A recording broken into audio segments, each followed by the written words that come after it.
या आज खत्म हो जाएगा। अगर आज ठीक ठाक, अभी भी पता नहीं, अब देखिए आज क्योंकि हम लेट हो गए हैं काफ़ी, देखते हैं कहाँ तक जा सकते हैं। ये जो आज का जो मौजू है, ये काफ़ी दिनों से जो है आप गरम रहा होगा इस पे, कि इस्कॉन के गुरु, अभी हम इसी का इंतज़ार कर रहे थे। तो सबसे पहले हम लोगों ने गुरु तत्व और परंपरा, इस पे जो है हमने नज़रसानी करी, और उसके बाद फिर हम आए कल इस्कॉन के, उस पे हमने 2 दिन लगाए थे, और उसके बाद हमने कल इस्कॉन के जो बानी आचार्य है शिल प्रभुपाद, उस पर भी जो है गुफ्तगू करी। और आज फिर हम इस्कॉन के जो जो जैसे आप कह सकते हैं कि जो हाल ही में जो गुरु हैं, तो इस वक्त के जो गुरु हैं, मौजूदा जो गुरु हैं, उनके बारे में जो है हम बातचीत करेंगे। तो मैं मान के चल रहा हूँ कि आप लोगों ने कल जो आप लोगों को थोड़ा सा इजाफा जात से पढ़ने के लिए बोला था, वो नज़र मारी होगी। जिन्होंने उस पर नज़र डाली है, उनके लिए ये क्लास बहुत आसान होगी। तो थोड़ा सा नहीं तो शायद दिमागों पे ज़्यादा जोर डालने की ज़रूरत पड़ सकती है। तो मैं सीधा मौजू की तरफ आगे जा रहा हूँ। आज मैं शुरुआत में सवाल जवाब नहीं कर पाऊँगा, क्योंकि शुरू का काफ़ी वक़्त ज़ाया हो गया। मेरी गफलत कह लीजिए। इस्कॉन के जो गुरु हैं, हालिया गुरु, तो इससे पहले कि मैं ये आज का मौजू शुरू करें, मैं आप लोगों की राय जानना चाहूँगा कि एक जो शिष्य होता है, आपके हिसाब से सिर्फ एक ही जवाब दे पाएंगे, क्योंकि मेरा सवाल ही यही है कि आपके हिसाब से सबसे ज़्यादा अहम क्वालिटी उसके अंदर क्या होती है, अहम खूबी, एक शिष्य के अंदर सबसे ज़्यादा अहम खूबी आपके मुताबिक क्या है? सबके अपने अपने ख्यालात होंगे। जी हरे कृष्णा प्रभु जी। जी, नंद कुमार जी। हरे कृष्णा प्रभु, दंडवत प्रणाम। प्रभु, मेरे ख्याल से एक होनहार शिष्य वही है अपने गुरु का कि जो उनके हिदायत पर पूरी तरह अमल करे। ओके, हिदायत पर अमल करने वाला, यानी फर्मा बरदार। जी जी जी। ठीक है, ओके। और कोई एक एक लफ्ज में जवाब दे। बीमार। हरे शांति कृष्ण कृष्ण प्रभु ने बीमार लिखा है। हरे कृष्ण प्रभु जी। हाँ, यस। हरे कृष्ण प्रभु जी। दिव्य लीला प्रभु, हाँ, ये मुझे आवाज आ रही है। हाँ हाँ प्रभु जी, शिष्य जो गुरु की जो मन की बात को समझे। ओके ओके ओके, मन की बात को समझे, ठीक है।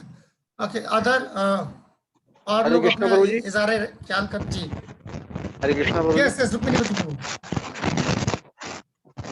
बड़ी परिश्रम सेविया, हरि गुरु की प्रश्न सेवा और करे सेव्या। और उनसे तो दो परिप्रश्न से आपने दो, ओके, रादर आपने दो गुण बताए, परिप्रश्न यानी सवाल पूछने वाला और सेवा सेवा करना। करने वाला, ठीक है। ओके, ये बड़ा दिलचस्प था, सवाल पूछने को आपने इसके अंदर डाला, बहुत दिलचस्प है, शुक्रिया। और धन्यवाद।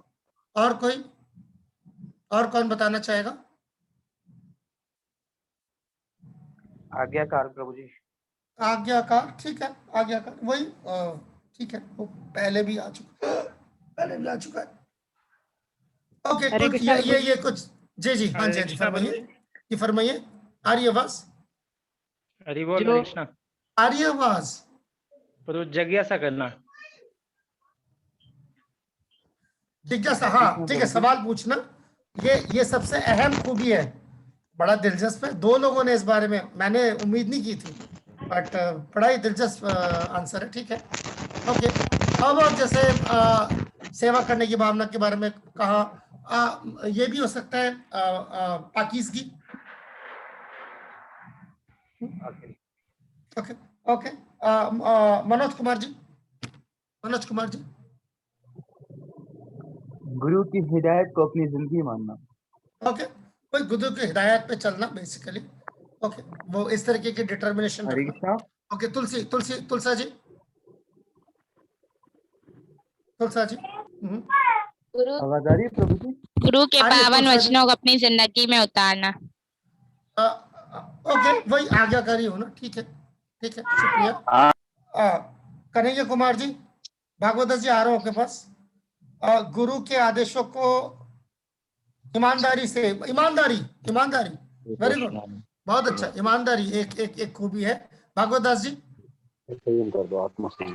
अब माइक्रोफोन ऑन कीजिए। भागवत दास जी, माइक्रोफोन ऑन कीजिए। जमशेद जी, मैं आ रहा हूं आपके पास।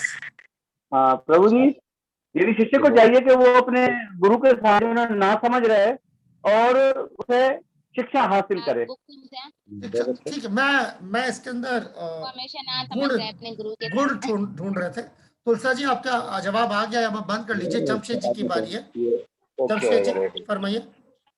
आत्म संयम प्रभु जी। ओके, आत्म संयम बहुत बड़ी बात है। ओके, अपने ऊपर जो है अपने ऊपर जो है कंट्रोल रखना, आत्म संयम, ठीक है। कई सारे अलग अलग ये क्वालिटीज आएंगे शिष्य के लिए। मैं अब यहाँ से आगे जाना चाहूंगा। इस पर हमने काफी देर जो है बातचीत करी। आइए देखते श्रील प्रभुपाद जो है जो आप लोगों ने जो आप लोगों ने जो अपनी इजहार राय किया है, इसके अलावा प्रभुपाद कुछ एक बड़ा दिलचस्प प्रभुपाद जो एक बयान दे रहे हैं। आइए उस तरफ नजर डालते हैं। ये आप लोगों के लिए शायद नया होगा। ये भागवतम के 7वें स्कंद से है। ये अभी आपने कहा छपा नहीं है, 765, ठीक है, ये आपकी किताब में भी है। तो यहाँ देखिए प्रभुपाद कह रहे हैं कि we should therefore live in such a way that we keep ourselves always healthy and strong in mind and intelligence, so that we can distinguish the goal of life from a life full of problems. बड़ा ही दिलचस्प अंदाज है। हमें अपनी जिंदगी इस तरीके से गुजर बसर करनी चाहिए, अपनी जिंदगी ऐसे जीने चाहिए जिससे कि हम हमेशा मन से और जिस्मानी तौर पर दोनों लेवल पर जो है मजबूत रहे, और हमारी अकल भी जो है वो मजबूत रहे, ताकि हम क्यों मन, हमारा शरीर और हमारी अकल तीनों मजबूत रहे और जो है सेहतयाब रहे। दोनों चीजें सेहतयाब रहे, तीनों चीजें सेहतयाब रहे। क्यों? ताकि हम जिंदगी के मकसद को और एक तरफ और दूसरी तरफ एक जिंदगी की परेशानियों को, दोनों को हमेशा अलग अलग देख सके। जिंदगी के मकसद को और जिंदगी में आने वाली परेशानियों को अलग अलग देख सके, दोनों को आपस में मिलाए नहीं। ये हर इंसान का फर्ज है कि वो अपनी जिंदगी को इस तरीके से गुजर बसर करे जिससे कि वो अपने मन, अपने बुद्धि और अपना जिस्म तीनों को ऐसा सेहतयाब रखे ताकि उससे हमेशा जिंदगी का मकसद और जिंदगी में आने वाली परेशानी दोनों के बीच में जो है वो दोनों मिक्स ना हो आपस में, उन दोनों को अलग-अलग रख सके।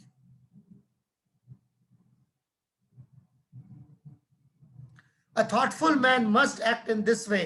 तो एक थॉटफुल आदमी यानी एक ज़हीन आदमी जो है वो इस तरीके से रहता है। एक ज़हीन आदमी उसको इस तरीके से पेश आना चाहिए।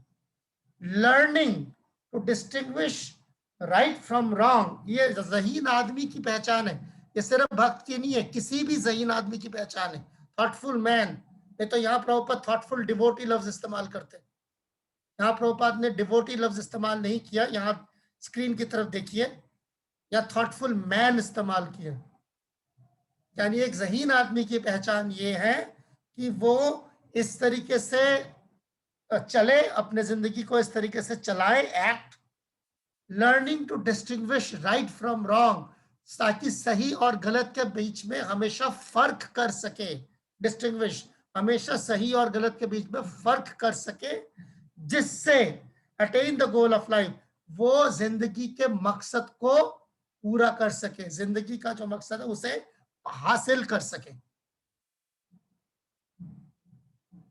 आप चाहेंगे तो मैं दोबारा एक बार पूरा दोहरा देता हूं। हमें अपनी जिंदगी को इस तरीके से गुजर बसर करना चाहिए ताकि हम अपने मन, बुद्धि और शरीर तीनों को हमेशा सेहतयाब रख सके और मजबूत रख सके, ताकि हम जिंदगी के मकसद और जिंदगी में आने वाली परेशानियों के बीच में फर्क कर सके।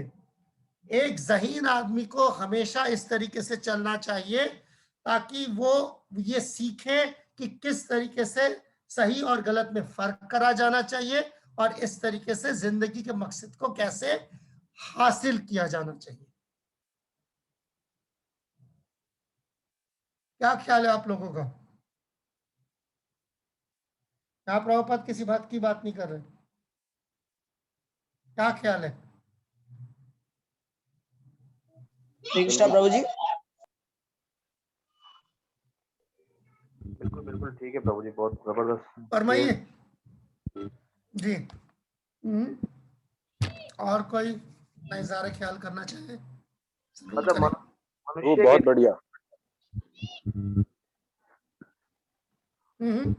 मनुष्य के लिए आपने हाँ। किसी के लिए प्रभु, ये तो कहीं आ भी नहीं रहा है इसमें। मनुष्यों के लिए मतलब सबके लिए। हाँ, ये किसी एक फर्द के लिए अलग से नहीं है कि सिर्फ भक्तों के लिए अलग से नहीं है, ये हर इंसान के लिए। सही और गलत की पहचान करना। जी हाँ, ये सीखना, लर्न, ये सीखने की जरूरत है। ये माँ के पेट से सीख के नहीं आता आदमी सही गलत की पहचान।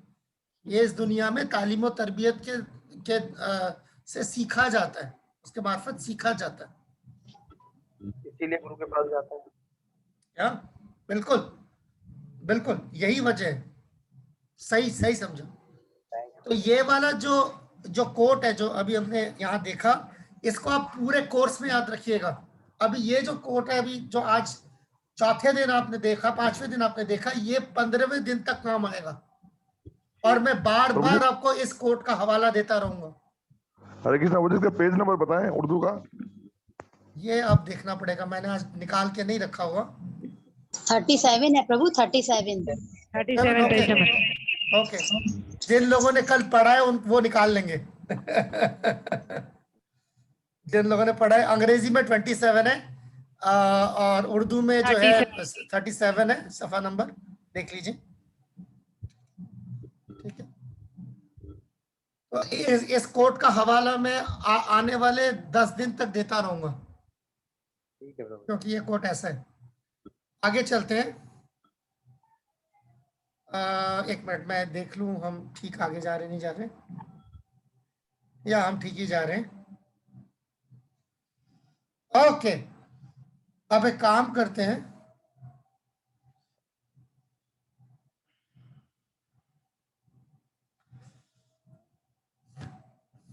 अब मजा आएगा। बना हुआ है आप लोगों की किताब में सबके? यस प्रभु, बना हुआ है ना, बना हुआ है ना? जी जी। तो ये चार्ट मुझे कौन समझाएगा? कल तो जरूर देखा होगा आप में से कुछ लोगों ने बैठ के। इस पे दिमाग चलाया होगा कुछ लोगों ने, मेरा ख्याल है। ऐसा लग रहा है ये है क्या चीज? हरे कृष्णा प्रभु जी। जी फरमाइए। गुरु है, शिक्षा गुरु और शिष्य, मतलब शिला प्रभुपाद के अंडर में तीनों आते हैं। हाँ हाँ, ठीक है ठीक है। अच्छा, इस चार्ट को मेरे स्क्रीन पे देखना छोड़ दीजिए, क्योंकि इसमें बांग्ला में लिखा हुआ आ रहा है, पता नहीं क्यों आ रहा है। हरे कृष्णा प्रभु जी। जी फरमाइए। हरे कृष्णा। जी जी जी, रोमा बात प्रभु, यस मुझे आवाज आ रही है। प्रभु जी मुझे तो समझ में आ रहा है कि एक ढांचा बनाया है कि जिसके थ्रू ये हम शिक्षा ले रहे हैं, जैसे श्रीला प्रभुपाद फाउंडर आचार्य, उसके बाद एक जीबीसी बनी, जीबीसी के बाद प्रभु जी उसी जीबीसी से फिर गुरु सेवा कमेटी बनी, जिससे कि गुरु निकले। हरे कृष्णा। ठीक जा रहे बिल्कुल ठीक जा रहे, चलते जाइए। इलाके अंजुमन बनाई गई, जिससे कि वो चुनेंगे, शाश्वता भगत चुनेंगे और ये नाम हर प्रोग्राम करेंगे। और इसी जीबीसी के अंडर प्रभु जी सन्यासी मंत्रालय आता है, जिससे सन्यासी निकाले जाते हैं, सन्यासी बनाए जाते हैं। उसी गुरु के आदेश के अनुसार मंदिर निगरान बनाए जाते हैं और मंदिर के रिहायशी जो होते हैं उनके लिए एक ढांचा बनाया गया है कि तो किस तरह जिस तरह घर की तरह बनाया गया है, इस काम को काम करना है और ये इस तरह काम कर रही है इसको। इतना बुरा नहीं है, इतना बुरा नहीं था, अच्छा था। इतना बुरा नहीं था, शुक्रिया। मैंने इतनी उम्मीद नहीं की थी। प्रभु जी फरमाइए, आ रही आवाज? प्रभु मैं ये जो है ना असल में ये समरी है प्रभु, जैसे हम उर्दू में 160 बोलते हैं, ये इस्कॉन की एक समरी है जो श्रीला प्रभुपाद जी ने जो तहरीर किया है।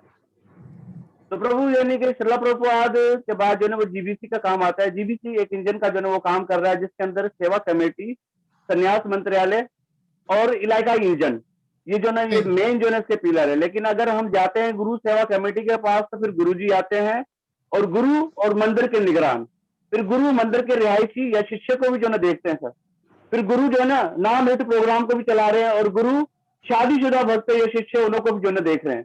इसी के साथ साथ सन्यासी है, सन्यासी जो है सन्यासी मंत्रालय है, जो जीबीसी से सन्यासी मंत्रालय, और सन्यासी मंत्रालय जो है सन्यासी और मंदिरा के निगरान को वो भी देखते हैं। तो यानी कि ये पूरा जो है श्रीला प्रभुपाद जी का जो है वो एक समरी है, जिसको देख के जो है हम कुछ सीख सकते हैं कि कौन कौन। लेकिन यानी कि अगर देखा जाए इस चार्ट को सिर्फ एक तालीमी तरबियती मस्जिद के लिए जो हमने पढ़ा, इसमें बिल्कुल ठीक इंतजामी जमन के लिए, बिल्कुल ये सिर्फ तालीम के लिए है। ये दरअसल ऐसे नहीं चलता। श्रीला प्रभुपाद श्रीला प्रभुपाद और जीबीसी के एहकाम के मुताबिक किस तरह से सेवा जो ना कर सकते हैं, ये चार्ट का जो है ये मेन मकसद है।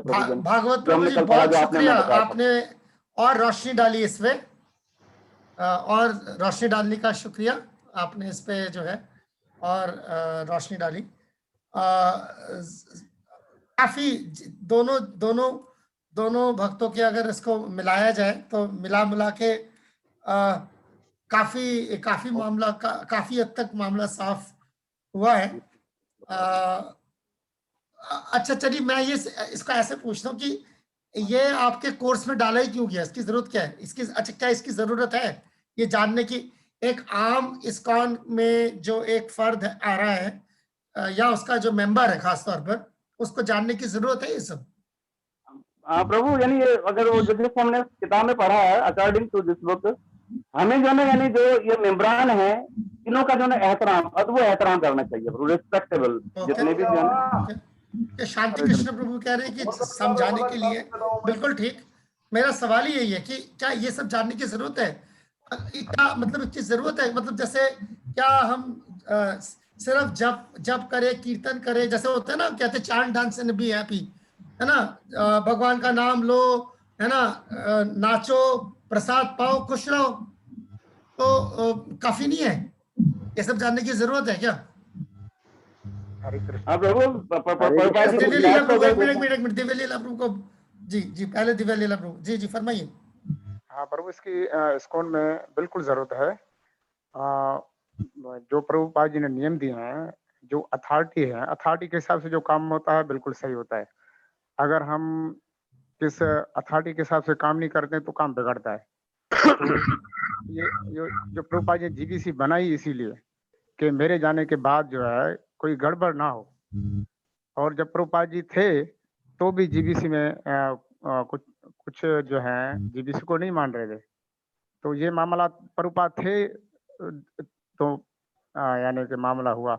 बाद में भी प्रभुपाद ने सोचा कि जीबीसी में हूँ, तो ये जो एक सर्कल बना हुआ है, जैसा आपने बताया, जी भक्तों ने जो डिफेंड किया तो बेहतरीन, क्योंकि अगर कवानीन हैं तो काम चलेगा, नहीं तो गड़बड़ होगी। ये स्कूल में बहुत लाजमी है, मैं ये कहना हरे कृष्णा चाहूंगा।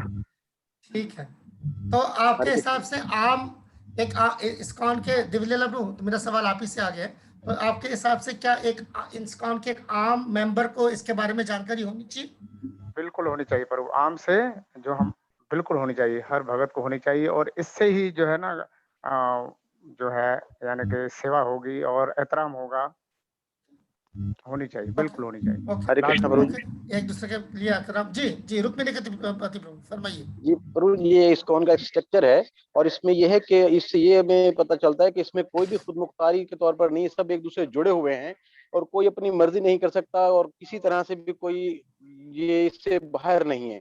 इसे जैसे दिखा रहे हैं कि शिल प्रभुपाद महाराज हैं, उसके बाद फिर जीबीसी उनके बाद हैं, उससे फिर जीबीसी के उनके दो भाग निकले हैं, संन्यास मंत्रालय, संन्यास मंत्रालय से फिर ट्रेनिंग लेकर जो उसको संन्यास के लिए जो अप्लाई करता है, जैसे आपने कल बताया, तो उसको संन्यास मंत्रालय उसको वेरीफाई करेगा तो उसको संन्यास दिया जाएगा।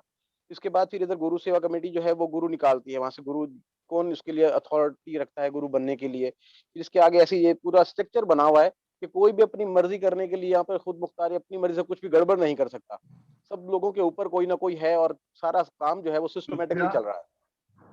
ओके, बहुत बहुत शुक्रिया रुक्मिणी के प्रति प्रभु। अभी इसी स्ट्रक्चर में अगर आप थोड़ा सा नजर डालें, मैं पहले आपको उधर ले चलता हूँ। ये शांति कृष्ण प्रभु ने लिखा है, if common man understand rules able to follow system. बस बिल्कुल सही कह रहे हैं शांति कृष्ण प्रभु। अगर एक आम फर्द जो है उसको इसके बारे में मालूम है तो ही आप ये उम्मीद कर सकते हैं कि वो इस्कॉन में जो है वो खुद भी ढंग से रहेगा और दूसरों को भी जो है वो मतलब जो है उनको काम करने देगा। जिए और जीने दो वाली बात है। अगर एक इस्कॉन के आम मेंबर को बात ठीक से पता नहीं होगा तो उसकी अपनी जिंदगी भी अजाब में रहेगी और वो दूसरों को भी अजाब में डालेगा। तो बहुत शुक्रिया। मैं अभी आप लोगों का ध्यान, जैसे ये एक इस्कॉन जो आपने संन्यास मिनिस्ट्री देखी, तो मैं आपको दिखाता हूँ इस्कॉन के अंदर और क्या क्या मिनिस्ट्रीज है। ये देखिए यहाँ पर, ये वेबसाइट आप लोगों के सामने मैंने दोबारा खोली है आज। कल भी हम लोग इससे बात कर रहे थे, जैसे इस वेबसाइट का हवाला मैंने दिया था, इस्कॉन जीबीसी का जो ये वेबसाइट है। जूम करेंगे अगर हम इसको 200%, तो ये देख सकते हैं आप। ये देखिए अलग अलग मिनिस्ट्रीज हैं, मिनिस्ट्री ऑफ कम्युनिकेशन, ये इस्कॉन के तमाम मिनिस्ट्रीज हैं। जैसे आपने संन्यास देखा, ये सिर्फ एक मिनिस्ट्री है, मिनिस्ट्री ऑफ कम्युनिकेशन। कहाँ चला गया, एक मिनट, ये दूसरी मिनिस्ट्री है। डीटी वर्शिप की मिनिस्ट्री है, हेल्थ की मिनिस्ट्री है इस्कॉन के अंदर, कॉन्ग्रेगेशन डेवलपमेंट प्रचार के लिए यूथ की अलग मिनिस्ट्री है, एजुकेशन मिनिस्ट्री अलग है जिसके तहत ये कोर्स आपका हो रहा है, ये एजुकेशन मिनिस्ट्री का हिस्सा है। वैष्णवी मिनिस्ट्री माता जी, इसके लिए अलग मिनिस्ट्री है। संन्यास, जैसे अभी आप लोगों ने अपने चार्ट में देखा उसका नाम, book distribution, cow protection, agriculture, पदयात्रा, एक मिनिस्ट्री ऑफ जस्टिस, ये नया है, ये नया बना है ministry of justice. Dispute resolution है, इसके बारे में हम इस कोर्स में आगे पढ़ेंगे। और फंड डेवलपमेंट है, शास्त्री, ये मिनिस्ट्री नहीं है, ये काउंसिल है, शास्त्री की एडवाइजरी, ये मिनिस्ट्री नहीं है, ये काउंसिल है। तो ऐसे देख सकते हैं। चाइल्ड प्रोटेक्शन का ऑफिस है अलग से, ये मिनिस्ट्री नहीं है, ये ऑफिस है बच्चों के लिए। प्रॉपर्टी ऑफिस इस्कॉन का अपना। तो ये अभी इस वक्त इतने सारे मिनिस्ट्रीज इसके अंदर मौजूद हैं इस्कॉन के अपने, आप देख सकती है, ये पूरी लिस्ट है। और ये सबसे ऊपर कम्युनिकेशन मिनिस्ट्री है।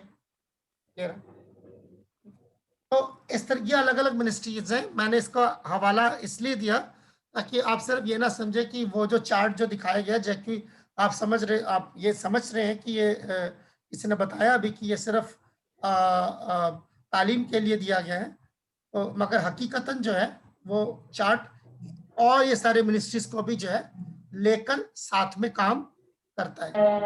अब इस चार्ट की तरफ अगर आप नजर डालेंगे तो इसमें एक और दिलचस्प चीज आप देखेंगे, वो बारीक चीज है, वो बारीक है। मैं उम्मीद नहीं कर रहा था कि इतनी बारीकी में आप अभी जाएंगे, मगर मैं आपका ध्यान उस तरफ लेके जाता हूँ। ये शांति कृष्ण प्रभु ने जो है आप लोग के क्या नाम है व्हाट्सएप ग्रुप में जो है इस का लिंक भी डाल दिया है। आप लोग क्लास के बाद इसको जरूर एक बार इस पर नजर डालें। मैं चार्ट की तरफ आपका ध्यान लेके जा रहा हूँ दोबारा। ये देखिए इस चार्ट के अंदर ये देखिए कुछ जगह जैसे यहाँ पर देख सकते हैं ये एरो दोनों तरफ जा रहा है।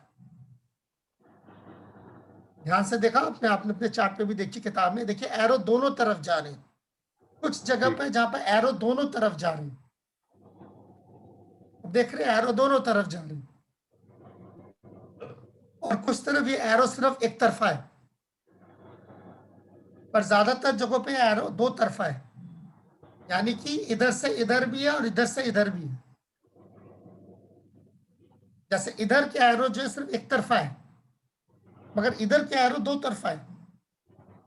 यानी कि जैसे गुरु है, जैसे यहाँ गुरु है तो गुरु इलाकाई अंजुमन से भी राब्ता करता है और इलाकाई अंजुमन भी गुरु से राब्ता करता है,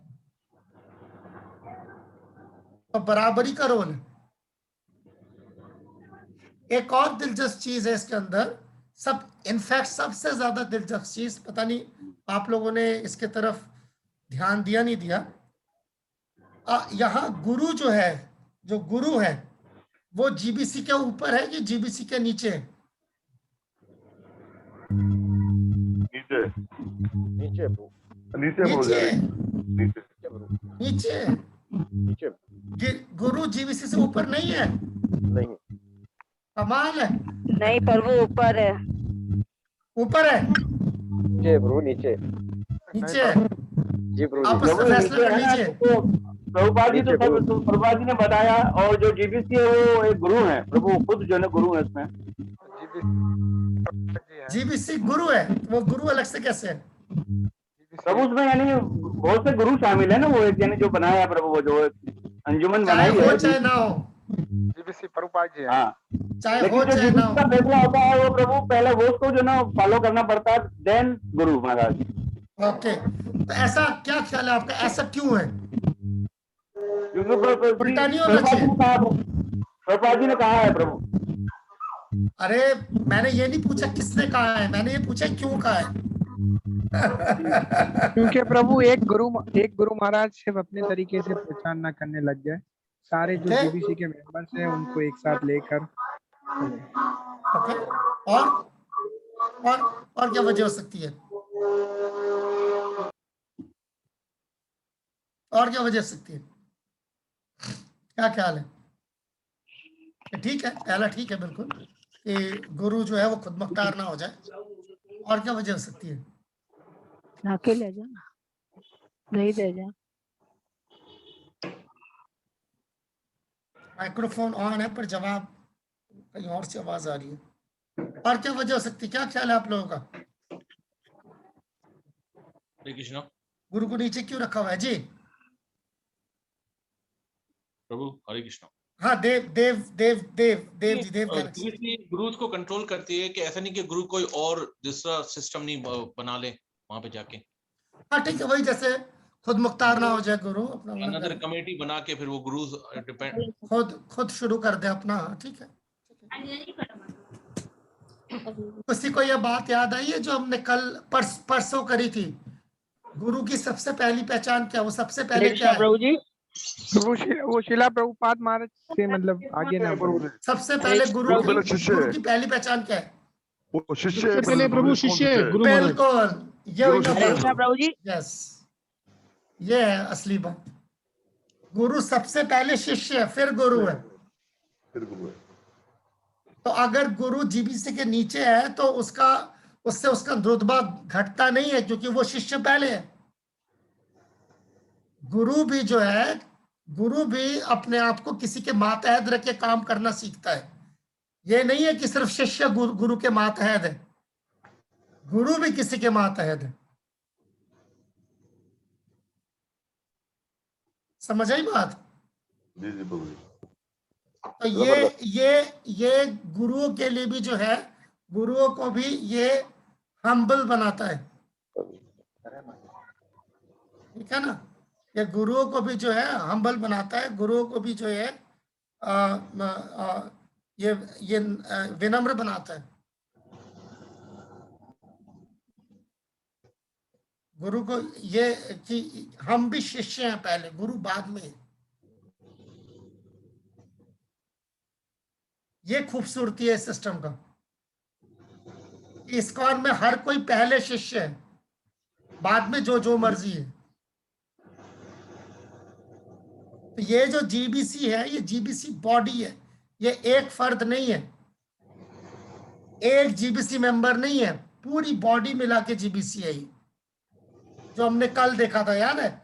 इतने सारे लोगों की फहरिस्त हमने देखी थी। ये तकरीबन 35-36 लोग मिला के जिनकी तस्वीरें थी, ये सब मिला के जीबीसी है, एक फर्द जीबीसी नहीं है सिर्फ। तो वो सारे भी एक दूसरे के साथ, एक दूसरे के मातहत है। प्रभु जीबीसी का कोई चेयरमैन भी नहीं है? बदलता रहता है, बदलता रहता है हर साल। इस साल जीबीसी का कौन चेयरमैन है वो याद है? मैंने कल आपको दिखाया था।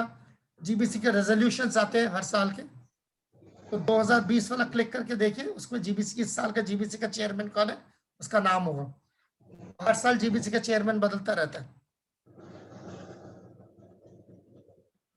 इस्कॉन में कोई कुर्सी परमानेंट नहीं है। अच्छा प्रभु, ऐसा कुछ है कि इस्कॉन का चेयरमैन हो? नहीं, इस्कॉन का कोई चेयरमैन नहीं है, जीबीसी का चेयरमैन है।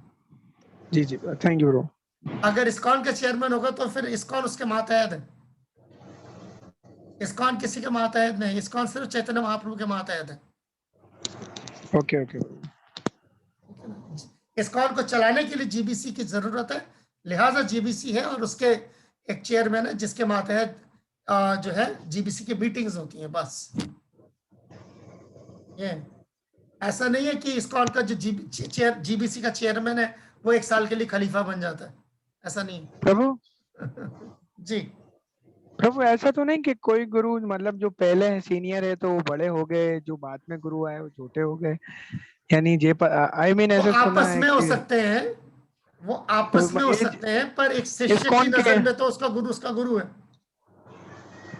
नहीं प्रभु, अगर ओवरऑल देखा जाए, अगर कोई ऐसा कहता है फॉर एग्जांपल कि जय पता को स्वामी महाराज सबसे बड़े हैं, फिर गोपाल कृष्ण महाराज, तो मतलब चेयरमैन वो हो गया, ऐसा कुछ तो नहीं है ना प्रभु? हरे कृष्ण प्रभु। ये सब आपसी, ये सब आपस की बात हो सकती है कि कोई उम्र में बड़ा है, कोई औहदे में बड़ा है, कोई रुतबे में बड़ा है, तो ये अलग अलग चीजें हैं। ठीक ठीक प्रभु, थैंक यू। ये लोग बहुत अलग तरीके से मिलते हैं आपस में। जी प्रभु, देखा है वीडियोस के अंदर, बहुत ज्यादा बहुत अलग तरीके से मिलते हैं। ओके, तो इसका जो मकसद था इस आपको ये दिखाने का और किताब में, उसका मकसद ये था कि आप ये समझ सकें कि ऐसा नहीं है कि ऊपर नहीं जाती है चीज, आप सबसे ऊपर तक जा सकते हैं। जैसे यहाँ पर ये मान लीजिए, यहाँ पर आप है कॉन्ग्रेगेशन डिसाइपल्स, है ना, जहाँ पर शिष्य लिखा हुआ, ये आप है। आपके ऊपर जैसे मान लीजिए कि आपको अपने टेंपल प्रेसिडेंट से कोई तकलीफ है, ठीक है ना, आपको अपने टेंपल प्रेसिडेंट की बात मंजूर नहीं है, या आपको लगता है कि आपका टेंपल प्रेसिडेंट ठीक नहीं है, या आपको लगता है कि आपका टेंपल प्रेसिडेंट आपके साथ नाइंसाफी करता है, ठीक है ना, या एक तरफा जो है बर्ताव करता है आपके साथ, तो आप हमेशा इलाका अंजुमन के पास जा सकते हैं, आपको कोई नहीं रोकेगा। आप सीधा इलाका अंजुमन से राब्ता कर सकते हैं, इसका मतलब ही यही। हरे कृष्णा प्रभु, इलाकाई प्रभु इतनी ठेठ उर्दू है, समझ में नहीं आती। इलाकाई अंजुमन मतलब किसे कहेंगे प्रभु जी? जरा क्लियर कर दें, क्षमा कीजिएगा। अंजुमन का मतलब होता है रिप्रेजेंटेटिव।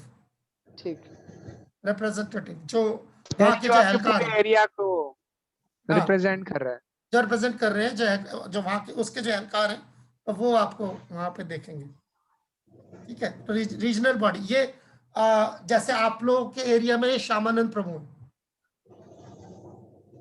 आप लोगों के एरिया में वो श्यामानंद प्रभु है, he is the regional general secretary Prabhu. यानी जो हमारे जो टेंपल प्रेसिडेंट या जो प्रेसिडेंट है, फॉर एग्जांपल राम यज्ञ प्रभु, वो भी श्यामानंद प्रभु के मातहत आते हैं? मातहत आएंगे, बिल्कुल आएंगे, बिल्कुल उनके मातहत होंगे। Thank you bro. Hare Krishna Prabhu, एक सवाल से एक और सवाल उभरा है कि जैसे भी रामी के प्रभु का इन्होंने बताया कि वो हमारे, अच्छा वो जो प्रेसिडेंट हैं अभी, जैसे हमारा लाड़काना का सेंटर है या 2 सेंटर है, तो उसमें जो प्रेसिडेंट है वो उसकी जगह तो नहीं ले सकते ना प्रभु? वो तो हमारे जो सेंटर के जो प्रेसिडेंट हैं, जैसे हमारे सेंटर हेड है वो, जैसे ये है, ये देखिए जी जी, अगर वो पूरा मंदिर नहीं है, पूरा दस्तूर मंदिर नहीं है, तो वो ऐसा होगा। ये देखिए ऐसे लिखा हुआ ना, नामाट्टा भक्त वृक्षा, ये नाम लिखा हुआ है सेंटर, जी जी जी, इसे सेंटर कहते हैं। ये छोटा सेंटर होता है, पर छोटे सेंटर से बाद बड़ा मंदिर होता है, ठीक है। तो उसका सेंटर का जरूरी नहीं है मंदिर से कोई लेना देना हो, सेंटर अपना हो सकता है, मंदिर अपना हो सकता है। और कई बार ऐसा होता है कि मंदिर के सेंटर भी होते हैं, कि एक बड़ा मंदिर है और उसके 6, 7, 8 सेंटर है। तो वो तो देखना पड़ेगा आपके वहां का क्या सिस्टम है। तो मैं पाकिस्तान का सिस्टम नहीं जानता, मगर ये दोनों सिस्टम्स होते हैं। कई बार सिर्फ सेंटर अलग होगा और कई बार वो मंदिर के हिस्सा होंगे, दोनों हो सकते हैं। जैसे प्रभु रामी के प्रभु फॉर एग्जांपल जो कराची में कुछ मंदिर हैं, या हैदराबाद में है, लाड़काना में है, या दीगर शहरों में मंदिर हैं, तो उन सबके प्रेसिडेंट रामी की कहलाए जाएंगे? आपको पता, ये आपको उनसे पता करना पड़ेगा, मुझे नहीं पता वहाँ का सिस्टम क्या है। जैसे मैं राम सखा प्रभु को जानता हूँ, जी जी, वो भी कराची में है, तो मैं एग्जैक्टली सिस्टम क्या है ये नहीं मुझे मालूम, मतलब आपके वहां पे, मगर ये जो सिस्टम मैं बता रहा हूँ पूरे इस्कॉन में एक जैसा है। वो ये है कि एक मंदिर होगा, मंदिर का एक प्रेसिडेंट होगा, और जहां मंदिर नहीं है वहां पर सेंटर हो सकते हैं, तो सेंटर के सेंटर हेड होंगे, और वो जो सेंटर हेड है वो या तो सीधा इलाकाई अंजुमन को रिपोर्ट कर सकते हैं, या वो कोई पास कोई जो मंदिर है उससे के साथ जुड़े हो सकते हैं। दोनों ही ठीक है, वो आपके वहां के सेटअप के हिसाब से। अगर आप सब इस चीज के लिए जो है आप सब लोग तैयार हुए कि सेंटर है और सेंटर जो है इलाकाई अंजुमन से राब्ता रखेगा, वो भी ठीक है। और अगर आप इस चीज के लिए तैयार हुए कि सेंटर जो है टेम्पल प्रेसिडेंट जो वहां का मेन टेम्पल है और उसके प्रेसिडेंट है उसके साथ राब्ते में रहेगा, तो वो भी ठीक है। मतलब कहने का मतलब है वो चलना चाहिए, चलने से मतलब है, ठीक ये है। तो वो आपको चेक करना पड़ेगा क्या सिस्टम है, मगर सिस्टम यही है। और अगर वही हो गया कि अगर मान लीजिए आपका सेंटर है और सेंटर इलाकाई अंजुमन के मातहत है, और अगर आपको इलाकाई सेंटर हेड से दिक्कत कर, तो आप इलाकाई अंजुमन से बात कर सकते हैं सीधा, आपको कोई नहीं रोकेगा। रोकना बनता नहीं है, रोकता है तो वो फंसेगा। हरे कृष्ण। ठीक है ना। अच्छा, तो इससे ऊपर चलते हैं। अगर इलाकाई अंजुमन से भी बात नहीं बन रही, तो आप किससे बात कर सकते हैं? जीबीसी। हाँ, इलाकाई जीबीसी, जो आपके इलाके के जीबीसी है। जैसे पाकिस्तान में जीबीसी जो है, जितना मैं जानता हूँ, गोपाल कृष्ण महाराज है। ठीक, तो आप डायरेक्ट उनको फोन कर सकते हैं या मेल कर सकते हैं, यहाँ पर दिक्कत है और हमने इलाकाई अंजुमन से बात करी है, बात नहीं बन रही है। ठीक है। अच्छा, अगर जीबीसी से भी बात नहीं बनी, तो अगर गोपाल कृष्ण महाराज से भी बात नहीं बनी, तो फिर प्रभुपाद मार्च को याद करें।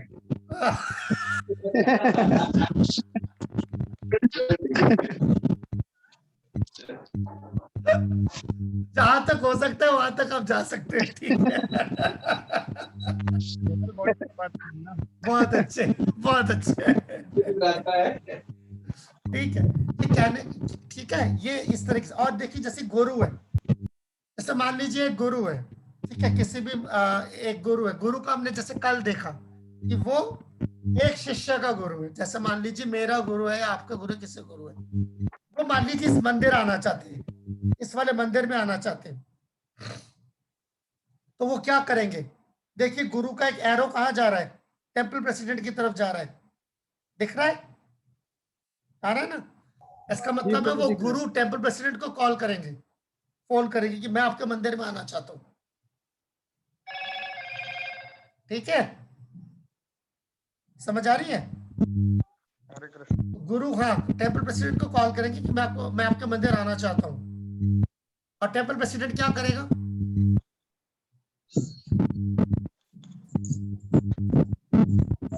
यस, दिव्यलीला प्रभु, आ रही आवाज आपकी? हरे कृष्णा, धन्यवाद प्रणाम प्रभु जी। जैसा आपने अच्छा, जो जीबीसी को नहीं मानते, उधर कहाँ चले गए? मैंने सवाल पूछे, अभी मेरी बारी है। जी जी, जी प्रभु। क्या करेंगे? वो अलाउ करेंगे। हाँ? प्रभु फिर वहां पर जो भक्त लोग हैं उनको सेवा के लिए कहेंगे? जरूरी नहीं है, जरूरी नहीं है। टेम्पल प्रेसिडेंट बोल सकते हैं आप अभी मत आइए, उसका पास है ये हक। अच्छा प्रभु, ये हक है कि वो गुरु को मना कर बिल्कुल, वो गुरु उस अपने डिसाइपल्स का है ना, मंदिर का गुरु थोड़ी है वो। जी जी प्रभु। समझ आ रही है बात? तो वहां वो टेम्पल प्रेसिडेंट देखेगा कि अभी इस टाइम पे से फॉर एग्जांपल वहां पे 2 लोग पहले से आए हुए हैं, अभी ये गुरु अगर आते हैं, एक और गुरु आता है वहां पर, तो उसके पास रहने के लिए जगह भी नहीं है, उनको कहां पे रुकवाएगा? तो क्या करेगा वो? मना ही करेगा ना, भी बताओ। जी प्रभु। समझ आ रही बात? तो ये है, ऐसा नहीं है कि गुरु ने मंदिर नहीं खरीदा हुआ, मंदिर प्रभुपाद के, मंदिर गुरु के नहीं है। मंदिर और सेंटर में किसका नाम लिखा होता है? इस्कॉन के नीचे फाउंडर आचार्य शिला प्रभुपाद। तो घर के बाहर किसका नाम लगा होता है फट्टे पर? ऑनर का। हाँ, जो घर के बाशिंदे हैं, घर का जो ओनर है, वो मालिक का नाम लिखा होता है। तो मंदिर के आगे मंदिर के मालिक का नाम लगा हुआ है।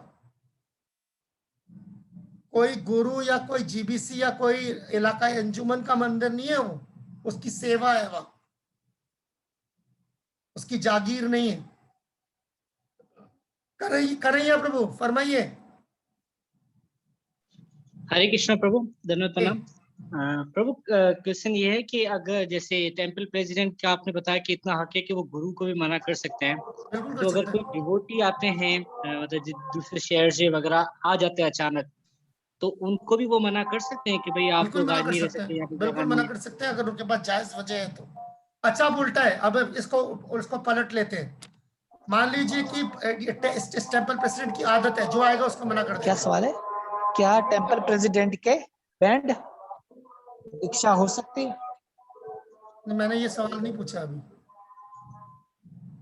अभी मैं वहां तक नहीं पहुंचा, मैं आऊंगा वहां पे भी बाद में, अभी आप पहले इधर देख लेते। तो मान लीजिए इस टेम्पल प्रेसिडेंट की आदत है, जो भी आता है उसको मना कर देते हैं जी, ठीक है ना? तो फिर क्या हो सकता है? फिर ये दिखाई दे रहा है ऊपर, ये एरो ऊपर दिखाई दे रहा है? यस प्रभु। हाँ, तो ये इधर भी है। अगर ये बार बार मना करता है इसको, तो ये ऊपर कंप्लेंट कर सकता है कि मैं जब भी जाने के लिए फोन करता हूँ मना कर देता है। ओके, समझे? या इसको बता सकता है, फिर देख रहे हैं यहाँ से एक एरो इधर आ रहा है नीचे की तरफ।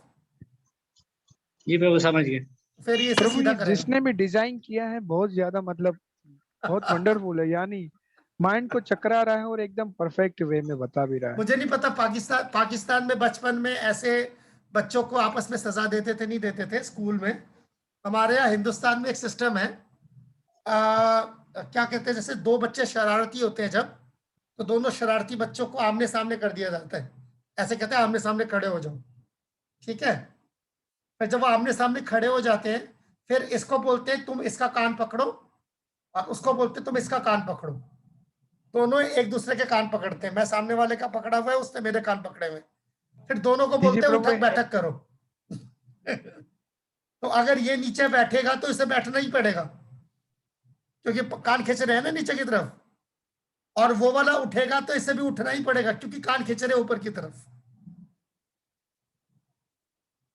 आप पता नहीं आप लोगों के वहां पर ऐसे इस तरीके की सिस्टम है प्रभु है। याद आ गया? बिल्कुल प्रभु, ऐसे सजा मिली हुई है। वो मुरारी प्रभु विनोद प्रभु बैठे आपस में वहां, जरा एक दूसरे के कान पकड़ेंगे आमने सामने। हाँ, ये वाला सिस्टम है, बिल्कुल बिल्कुल। अब अगर एक उठेगा तो दूसरे को उठना पड़ेगा, और दूसरा बैठेगा तो दूसरे को बैठना पड़ेगा। तो ये एग्जैक्टली ये सिस्टम है, ये जो आपके सामने है। इससे इसके कान पकड़े हुए तो उसने भी उसके कान पकड़े हुए। ठीक है? तो ये सिस्टम है जी, ऐसे जीबीसी चलती है। अभी जीबीसी सीधी रहती है। अगर टेम्पल प्रेसिडेंट बार बार परेशान कर रहा है गुरु को, तो गुरु पर कंप्लेंट कर सकता है। उसी तरीके से अगर गुरु बार बार आता है, फोन करता है हर दूसरे दिन, मैं आ रहा हूं, मैं आ रहा हूं, मैं आ रहा हूं, मैं आ रहा हूं, तो ये टेम्पल प्रेसिडेंट ऊपर कॉल कर सकता है कि इस गुरु को और पूरे पाकिस्तान में मंदिर नहीं मिलता क्या? यही हमेशा यहीं पे टिका रहता है आके। तो फिर वो उधर फोन कर सकते हैं, वो उधर से फोन आएगा, देख रहे ऊपर से एरो नीचे की तरफ भी आ रहा है, तो उसको बोलेंगे तुम किसी और जगह क्यों नहीं जाते। समझ आई? तो ये सिस्टम ऐसा है। ऐसे ही इलाका अंजुमन है, वो भी ये देखने के लिए सन्यासी है, एक सन्यासी हर दूसरे दिन टपक पड़ता है इसी मंदिर में। क्यों? क्योंकि सन्यासी को यहाँ बहुत अच्छा डोनेशन मिलता है, वो चंदा इकट्ठा करने के लिए हर दूसरे दिन यहाँ आ जाता है। तो वो टेम्पल प्रेसिडेंट बोल सकता है, इसको पूरे पाकिस्तान में और कोई मंदिर नहीं मिलता चंदा इकट्ठा करने के लिए, ठीक है ना। या इसका उल्टा है, ये सन्यासी को आने ही नहीं देता मंदिर, तो वो रीजनल बॉडी इलाकाई अंजुमन को शिकायत कर सकता है कि ये मुझे इस मंदिर में नहीं आने देता। हो सकता है टेम्पल प्रेसिडेंट उसको मेरी शक्ल ना पसंद हो, बाकी लोग मुझे पसंद करते हैं, इसको क्या तकलीफ है इतनी। तो ये सब फिर ऐसा सीधा करने के लिए सिस्टम बनाया हुआ है। और इसके बीच नीचे यहाँ आप भी हैं, है ना, ये देखिए डिसाइपल्स, ये टेम्पल डिसाइपल्स, यहाँ आप भी हैं। तो अब मेरा इतने देर तक इस चार्ट पे गुफ्तगू करने के बाद मेरा अब एक सवाल बनता है, आप लोगों की राय जानना चाहूँगा। सवाल नहीं है, मैं हटा देता हूँ उसको, ये सवाल नहीं है, रादर आपकी राय जानना चाहूँगा। अब ये चार्ट कैसे काम करता है, इस्कॉन की अथॉरिटी कैसे काम करती है, ये जानने के बाद आप कैसा महसूस कर रहे हैं? आप खुद कैसा महसूस कर रहे हैं? प्रभु बोलूं? जी जी जरूर लखन जी। प्रभु सिक्योर महसूस कर रहा हूँ। सिक्योर महसूस कर रहे हैं, बहुत शुक्रिया, बहुत शुक्रिया। और कोई? हरे कृष्णा कैसा प्रभु। महसूस? कन्हैया जी। प्रभु बिल्कुल सेटिस्फाई महसूस कर रहे हैं, मतलब जो जैन में थी ना गड़बड़ वगैरह वो सब क्लियर हो गई। ओके, सेटिस्फाइड भी महसूस कर रहे हैं, बहुत शुक्रिया। रुक्मिणी पुत्र प्रभु फरमाइए। जी प्रभु जी, हरे कृष्णा प्रभु जी। जी प्रभु बहुत अंदर से ऐसा फील हो रहा है कि हम बहुत अच्छे सिस्टम से जुड़े हुए हैं जिसमें कहीं पर नाकामी नहीं है। ओके, तो अपने आप को जो है या सेटिस्फाइड भी महसूस कर रहे हैं, अपने आप को महफूज भी महसूस कर रहे हैं, और ये महसूस कर रहे हैं कि एक सही सिस्टम का हिस्सा है आप। बिल्कुल प्रभु जी। ओके, यही मकसद था इसका, इस सिस्टम को बताने के पीछे का मकसद यही था। ओके, परफेक्ट योजना है, शांति कृष्ण प्रभु कह रहे हैं कि परफेक्ट योजना है, ठीक है। तो यही मकसद था आपको ये सिस्टम बताने का, कि आपको मालूम हो कि आप किसका हिस्सा है। तो और ये जो सिस्टम बना है ये एक दिन में नहीं बना, ये 50 साल जो है जूते खा के सीखा है हमने।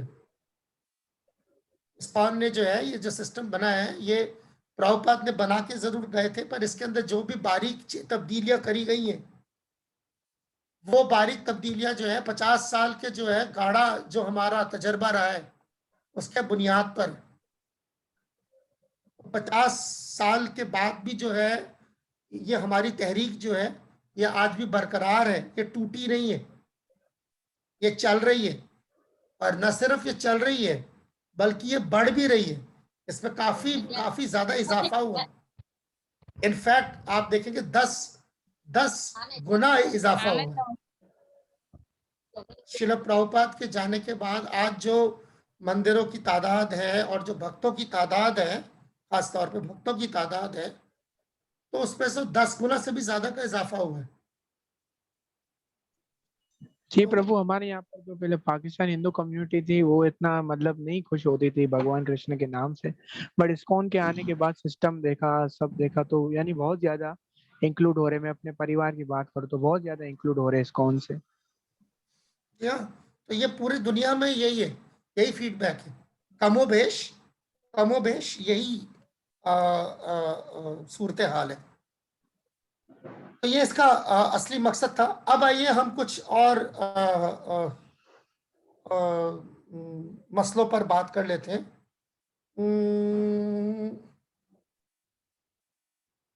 एक सेकंड, ये मैं जरूरी है, एक मिनट। ओके, तो अब जो है क्या क्या लगता है आपको कि इस्कॉन का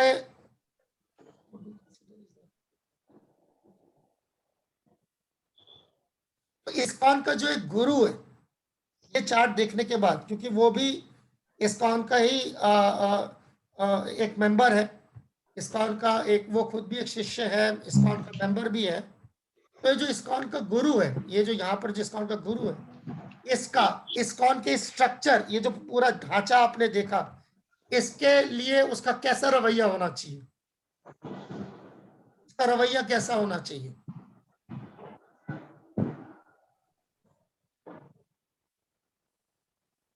क्या ख्याल है आपका?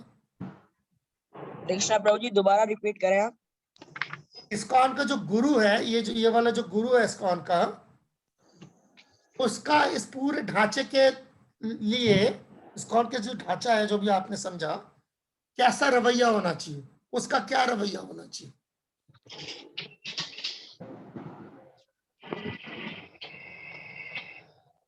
मेरा सवाल साफ है? जी प्रभु, आपका सवाल तो परफेक्ट समझ में आ गया प्रभु। क्या क्या ख्याल है आपका, कैसा रवैया होना चाहिए? सबके साथ इखलाकियत पेश करना चाहिए। माफ कीजिए, साधु सेवा प्रभु, सबके साथ पेश आना चाहिए सबका। ओके ओके ओके प्रभु, अगर वो सिस्टम को परफेक्ट तरीके से फॉलो करते हैं तो वो हमारी संस्था को आगे बढ़ा भी सकते हैं, क्योंकि लोग उनको ही देखते हैं कि हाँ आपके गुरु कैसे है, जैसे गुरु वैसे शिष्य। बहुत अच्छा लाखन जी, बड़ा अच्छा जवाब था। जैसा गुरु है वैसे शिष्य है, तो लोग बिल्कुल उसी से जो है अपना ओपिनियन बना लेते हैं अपना। बिल्कुल बिल्कुल बिल्कुल ठीक। जी हाँ, ओके। मुरारी विनोद प्रभु जी फरमाइए। हरे कृष्णा प्रभु जी, गुरु का इसमें प्रभु रीढ़ की हड्डी की तरह काम है प्रभु, सारे ढांचे में। बिल्कुल, वो इस ढांचे को सीधा रखने में जो है बहुत उसकी जो है अहम उसका किरदार है, बहुत अहम किरदार निभाता है वो। ठीक है, बहुत अच्छा। तो यानी कि इस्कॉन के जो गुरु हैं उनसे ये तवक्को की जाती है तो इस सिस्टम को हूबहू फॉलो करें, ठीक है ना। तो इस्कॉन के गुरु की फर्मा बरदारी दोनों की तरफ है, शिल प्रभुपाद की तरफ भी है और इस प्रभुपाद के बनाए हुए सिस्टम की तरफ भी है, ठीक है ना। इस्कॉन के गुरु की फर्मा बरदारी जो है वो इस सिस्टम के तरफ के लिए भी है और शिल प्रभुपाद के लिए भी, दोनों के लिए, ठीक है। ऐसा नहीं कि वो बोले मैं इस्कॉन के गुरु जो है बोले मैं शिल प्रभुपाद को मानता हूं पर इस सिस्टम को मैं नहीं मानता। देखिए, वैसे ये बात जरूर है कि जरूरी नहीं है कि कोई गुरु जो है, किसी शास्त्र में नहीं लिखा हुआ, किसी शास्त्र में ये नहीं लिखा हुआ कि गुरु को जो है किसी सिस्टम के नीचे चलना पड़ेगा। ये बात मैं बताता चलूं, ठीक है ना। अगर आप बोलेंगे भाई आप हर चीज गुरु साधु शास्त्र के हिसाब से करते हैं ना, तो ये जो ढांचा है, ये ढांचा कौन से शास्त्र में, ये बताइए। ऐसा हो सकता है ना कि कोई ये सवाल पूछे। जी प्रभु, ये सवाल है ना, हो सकता है, पूछ सकता है। तो कोई शास्त्र में, कौन से शास्त्र में ढांचा है? तो नहीं, ऐसा कोई ढांचा किसी शास्त्र में नहीं है। तो इसीलिए गुरु जो है मजबूर नहीं है कि वो इस सिस्टम के अंडर चले, मगर अगर गुरु इस सिस्टम के अंडर नहीं चलता और गुरु खुद मुख्तार चलना चाहता है इस्कॉन से अलग, तो फिर आप समझ सकते हैं कि उसको, गुरु को वो फायदे जो इस्कॉन में रहने वाले फायदे हैं वो गुरु को नहीं मिलेंगे, है ना। साफ सी बात है ना। अगर गुरु इस्कॉन के मातहत नहीं चलना चाहता, खुद मुख्तार चलना चाहता है, तो वो चल सकता है, मगर फिर उसको इस्कॉन के फायदे नहीं मिलेंगे। फायदों से मुराद प्रभु जी क्या क्या हो सकता है? चलिए आप ही लोग बताइए। इस्कॉन में रहने के क्या क्या फायदे हो सकते हैं गुरु को? प्रभु इस्कॉन के इतने सारे टेम्पल्स है वहाँ पर, यानी भोजन प्रसाद और रिहाइश और बहुत सारे भक्तों का साथ और एक बड़ी सी टीम है, उनके साथ काम करना काम एक करना अलग आनंद होता है। बहुत बढ़िया। आनंद इस्कॉन है के अंदर रहने का फायदा ये है कि इस्कॉन का जो प्रचार जो पहले से जो है, जो एस्टैब्लिश्ड है, उसकी बुनियादें जो गड़ी हुई हैं ऑलरेडी, उसका वो फायदा उठा सकता है, वो और प्रचार प्रभु ये कर सकता पक्का हुआ फल है प्रभु। हाँ, अच्छा, उसकी मुराद वो नहीं है कि इस्कॉन के अलग अलग मंदिर है वहां जाके वो खाए पिए और सोए, इसके लिए नहीं बनाया है इस्कॉन। ये फायदा नहीं है इस्कॉन में रहने का ये असली फायदा नहीं है, ये तो इस्कॉन को निचोड़ने वाली बात है। वो इस्कॉन के अंदर क्यों रहते हैं? ताकि इस्कॉन में जो है हराम की रोटी खाए आराम से और बैठे। इस्कॉन गुरुओं की हरामखोरी के लिए नहीं बनाया गया ठीक है। हाँ, इस्कॉन का मतलब ये है कि वो इस्कॉन में, जैसे बड़े बड़े शहरों में भी आज दुनिया के हर कोने में इस्कॉन का एक सेंटर है, तो वो पूरी दुनिया में जाके प्रचार कर सकता है और उसको अलग से उसका बंदोबस्त नहीं करना पड़ेगा। ये फायदा है, एक फायदा है। और क्या फायदा हो सकता है इस्कॉन में रहने का गुरु को? गुरु को क्या फायदा हो सकता है? और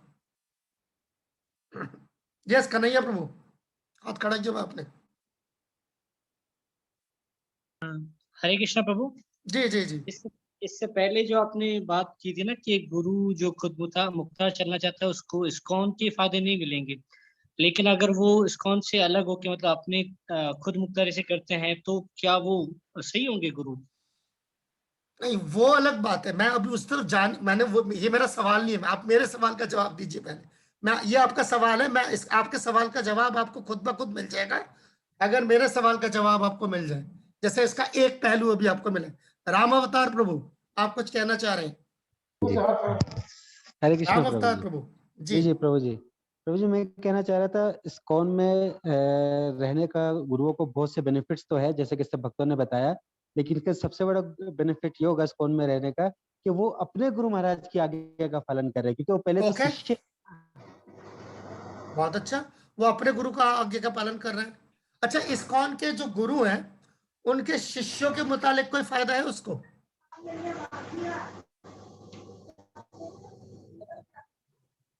इस्कॉन के जो गुरु हैं उनके शिष्यों का कोई फायदा है इस्कॉन में रहने का? रोमापाद प्रभु।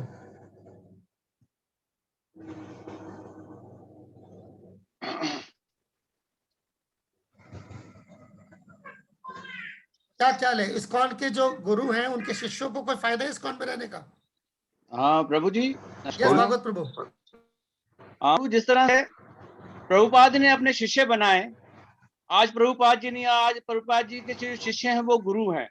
इसी तरह से जो गुरु हैं, जो उनके शिष्य हैं, वो आगे चल के गुरु बनेंगे और इस स्ट्रक्चर को, इस इस्कॉन को जारी वो सारी रखेंगे। वो तो जारी सारी रहेगा, वो तो मुस्तकबिल में है। अभी फिलहाल में जो है इस्कॉन के अगर कोई गुरु है उसके शिष्यों का कोई फायदा है इस्कॉन में रहने का?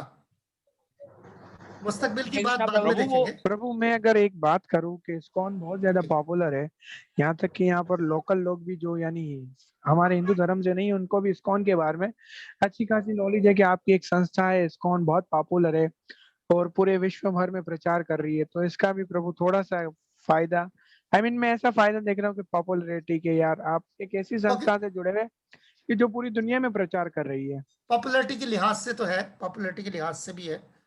ये जैसे ओके मैं आप लोगों को कोई वो देता हूँ, हिंट देता हूँ। ये जो कोर्स हो रहा है अभी ये जो कोर्स जहां पे हम बैठे हैं, इसमें अलग अलग गुरुओं के शिष्य हैं।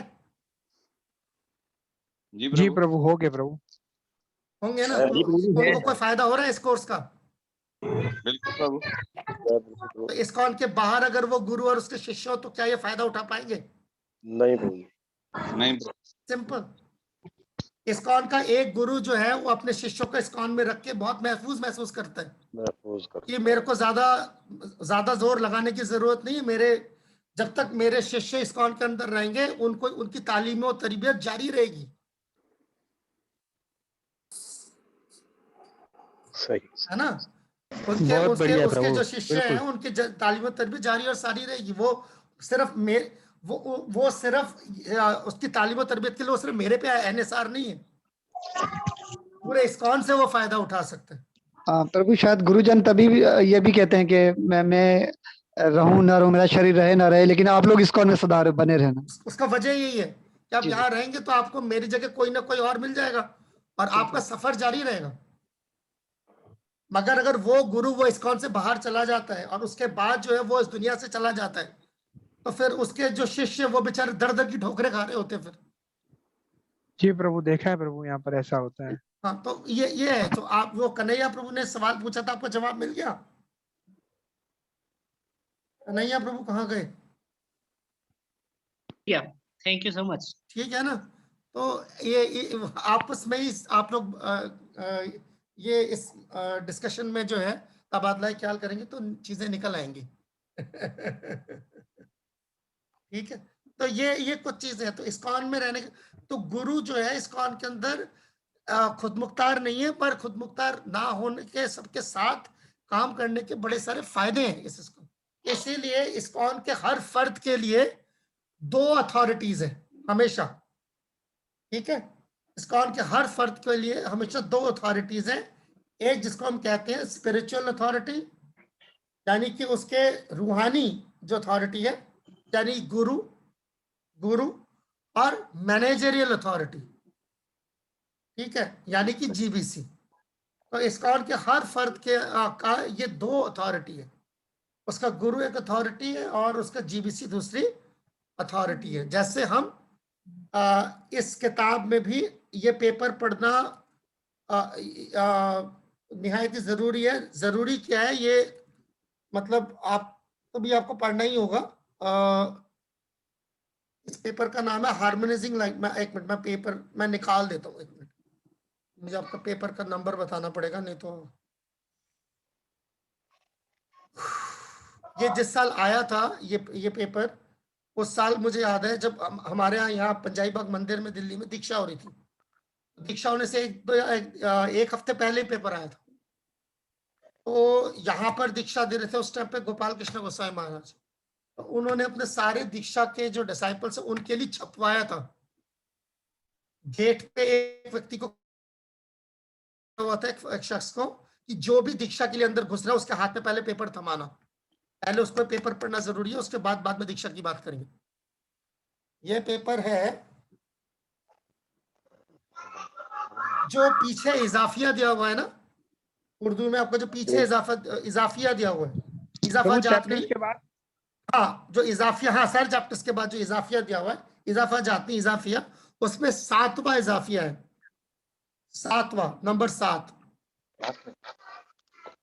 हाँ, नंबर 7। प्रभु इस्कॉन की अथॉरिटी इख्तियारात के सिलसिले में इत्तेफाक जीबीसी का बाज़ाब्ता कानूनी दस्तावेज। एग्जैक्टली, ये जो दस्तावेज है ये सबके लिए मैंडेटरी है। सब लोग मार्क कर लीजिए इसको। एक मिनट, पेज नंबर बता दें उन्हें। पेज नंबर बता दें, पेज नंबर उर्दू का बता दें प्लीज। पेज नंबर 102 102 अच्छा 102 102। ये सबके लिए पढ़ना कंपलसरी है। ठीक है, ये पढ़ना कंपलसरी है सबके लिए। ये सभी लोग मार्क कर लीजिए प्लीज। मैं हाथ जोड़ के विनती करता हूँ, आप लोगों से दरखास्त करता हूँ, आप लोग इसको कुछ पढ़े चाहे ना पढ़े, इसे जरूर पढ़िए। आपने पूरे किताब में कुछ पढ़ा है चाहे नहीं पढ़ा, अगर आपको इस्कॉन में बगैर फसाद के रहना है, अगर आप इस्कॉन में अपने लिए रोजमर्रा की जिंदगी में फसाद नहीं चाहते हैं, तो आपको ये पढ़ना पड़ेगा। हरे कृष्ण प्रभु जी। ये दरअसल इस्कॉन में फसाद की जड़ यही है। 102 है, 85 है, 2 पेज नंबर बताए गए। 102 होना चाहिए। 102 है ना, 102 है, 85 नहीं होगा। 85 तो मैंडेटरी दीक्षा है, वो छोटा है, वो नहीं। 102 है। ठीक है, मैं आपको बता रहा हूँ, आप यकीन जानिए, ये पेपर पढ़ने के बाद आपको पता चलेगा इस्कॉन में फसाद की जड़ यही है। तो घर जाकर पढ़े से हाँ ऑब्वियसली घर जाके, अभी कैसे पढ़ेंगे? ठीक ठीक हो। ये सबको पढ़ना है, ये पढ़ने के बाद आपको इसका एहसास होगा। इस्कॉन में फसाद की जड़ है ये। इसको पढ़िए आप, इसको पढ़ने के बाद आपको समझ आएगा कि ये जिसने पढ़ा है वो इस्कॉन में आराम से रह सकता है। जिसको इस पेपर के बारे में नहीं जानकारी है वो इस्कॉन में लड़ेगा ही लड़ेगा, आज नहीं तो कल। ठीक है, तो ये जो ये निहायत ही जरूरी है दस्तावेज। ओके, अब हम चलते हैं आगे। हरे कृष्णा प्रभु जी।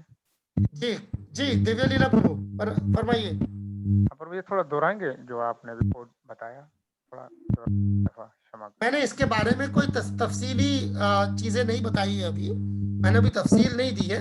सिर्फ ये कहा था मैंने कि ये जो दस्तावेज है ये पढ़ने के बाद आपको ये एहसास होगा कि इस्कॉन में फसाद की जड़ यही है। अगर ये दस्तावेज कोई ना पढ़े तो उसकी इस्कॉन में आज नहीं तो कल लड़ाई होगी होगी। मेरा ये कहना था। ये जो अथॉरिटी है यानी इस्कॉन के हर फर्द के दो अथॉरिटीज हैं। जैसे घर में माँ और बाप होते हैं, बच्चे के लिए दो अथॉरिटी, उसी तरीके से इस्कॉन में उसके दो अथॉरिटी, एक उसका गुरु और दूसरा जीवीसी। ये दो अथॉरिटीज है। और ये जैसे रेल की पटरी होती है साथ चलती है, तो ये भी रेल की पटरी की तरह साथ चलती है। ठीक है, ये आपका इस्कॉन का जो है मेन सिस्टम है। अब हम इसमें कुछ और इसके पहलू देख लेते हैं। माइक्रोफोन ऑफ कर दीजिए नंद कुमार जी, आपके वहां से आ रही है आवाज? गई। ओके ठीक है, तो ये आपका आज ये वाला जो था ये आपका मेरे ख्याल से 7वां सवाल था जो हम इतने देर से डिस्कस कर रहे हैं। ठीक है, कि इस्कॉन की जो अथॉरिटी है इसमें, इसको ऐसे समझे। एक मिनट मुझे एक बात याद आ गई।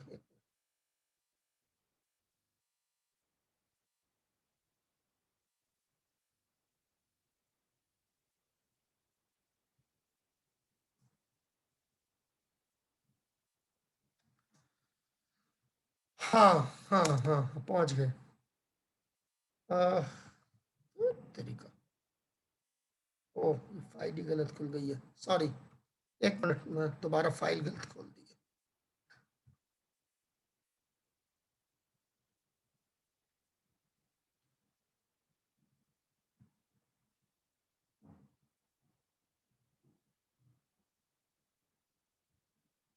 है। तो इसमें ये चीज आपका समझना जरूरी है कि इस्कॉन के जो गुरु हैं, ठीक है ना, जो हम बात कर रहे थे बीच में फिर हम इधर उधर चले गए। तो इस्कॉन के जो गुरु हैं उसको, उसकी फरमाबरदारी वो दो, उसकी भी फरमाबरदारी दोनों तरफ है। क्यों?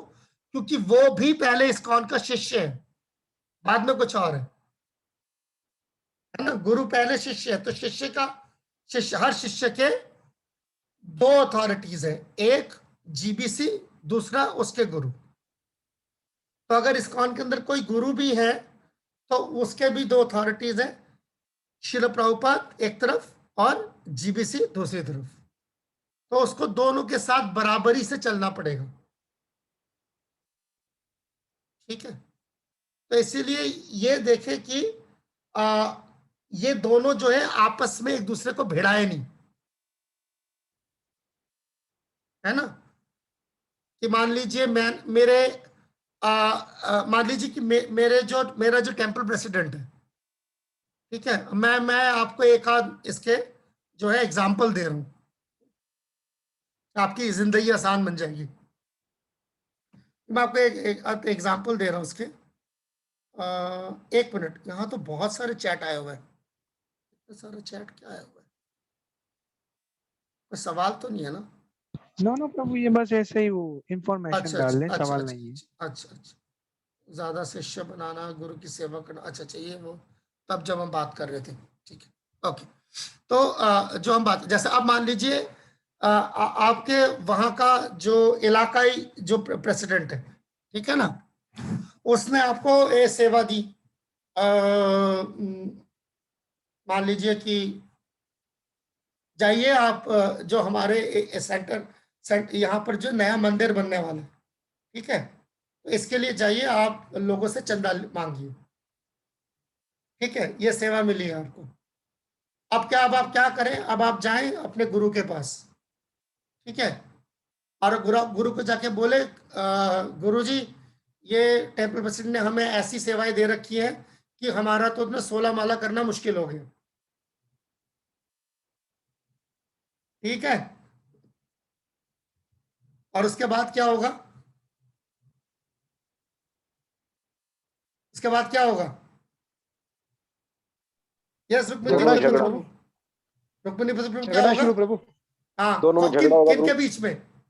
प्रेसिडेंट और गुरु के। हाँ, भिड़ा दो दोनों को आपस में है ना। तो ये हाँ, ये शरारत ना करें,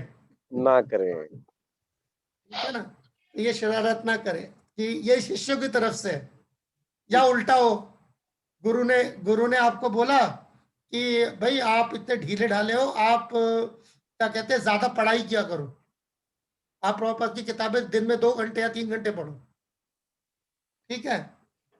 अब आप टेम्पल प्रेसिडेंट के पास जाए और बोले देखिए ये गुरुजी ने 2-2, 3-3 घंटे पढ़ने के लिए बोला हुआ है, लेकिन तो कोई बंदा सेवा ही नहीं कर सकता, ठीक है ना। तो अब उल्टा भिड़ जाएंगे, ठीक है। तो ये भिड़ाए नहीं, तो इसका मतलब क्या है, यहाँ पर शिष्य को समझदारी से काम लेना पड़ेगा, जिसका पहला चीज क्या है कि वो एक दूसरे को बात साफ बता के चले। अगर गुरु ने मुझे बोला कि 3 घंटे पढ़ने की जरूरत है और टेम्पल प्रेसिडेंट ने बोला कि क्या कहते हैं अभी इसके लिए पैसा इकट्ठा करने की जरूरत है, तो आप दोनों की बात बताएं कि मेरे को टेम्पल प्रेसिडेंट ने क्या कहते हैं दिन रात मेहनत करके जो है चंदा इकट्ठा करने के लिए बोला है, और टेम्पल प्रेसिडेंट को बोला कि गुरु ने मेरे को 3 घंटे पढ़ने के लिए बोला है, ताकि दोनों आपस में जो है ये कर सके कि अच्छा ठीक है आप काम कीजिए, आप ये ऐसा कर लीजिए, ये ऐसा कर लीजिए, सही। ना कि ये करे कि भिड़ा दे आपस में दोनों को, या ऐसा भिड़ा दे आपस में कि अगली बार एक दूसरे का मुंह ना देखना चाहे दोनों ठीक है, ये करना जरूरी। और अगर इसमें मुमकिन है, आजकल तो बहुत आसान है, तो आप व्हाट्सएप के जूम पे कोई चैट कर लें कि भाई आपस में मीटिंग करके देख लीजिए ये है मसला क्या है, ठीक है। तो ये छोटी छोटी चीजें हैं, इनको ध्यान रखने की जरूरत है कि ये दोनों अथॉरिटीज को वो शिष्य साथ लेके चले, ना कि उनको आपस में भिड़ाएं। और जाहिर बात है गुरु और जो टेम्पल प्रेसिडेंट है उसको भी इतना सयाना होना चाहिए कि उसको भी ये समझ आए कि ऐसी शरारत कोई करे तो उसके झांसे में ना आए,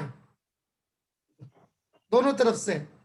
ये भी नहीं है कि वो टेम्पल प्रेसिडेंट और गुरु इतना मासूम है कि उसके शिष्य ने जो बोला चुपचाप सुन लिया और उसके बाद पे एतबार भी कर लिया, वो भी दोनों तरफ से देखे, वो भी जरूरी है।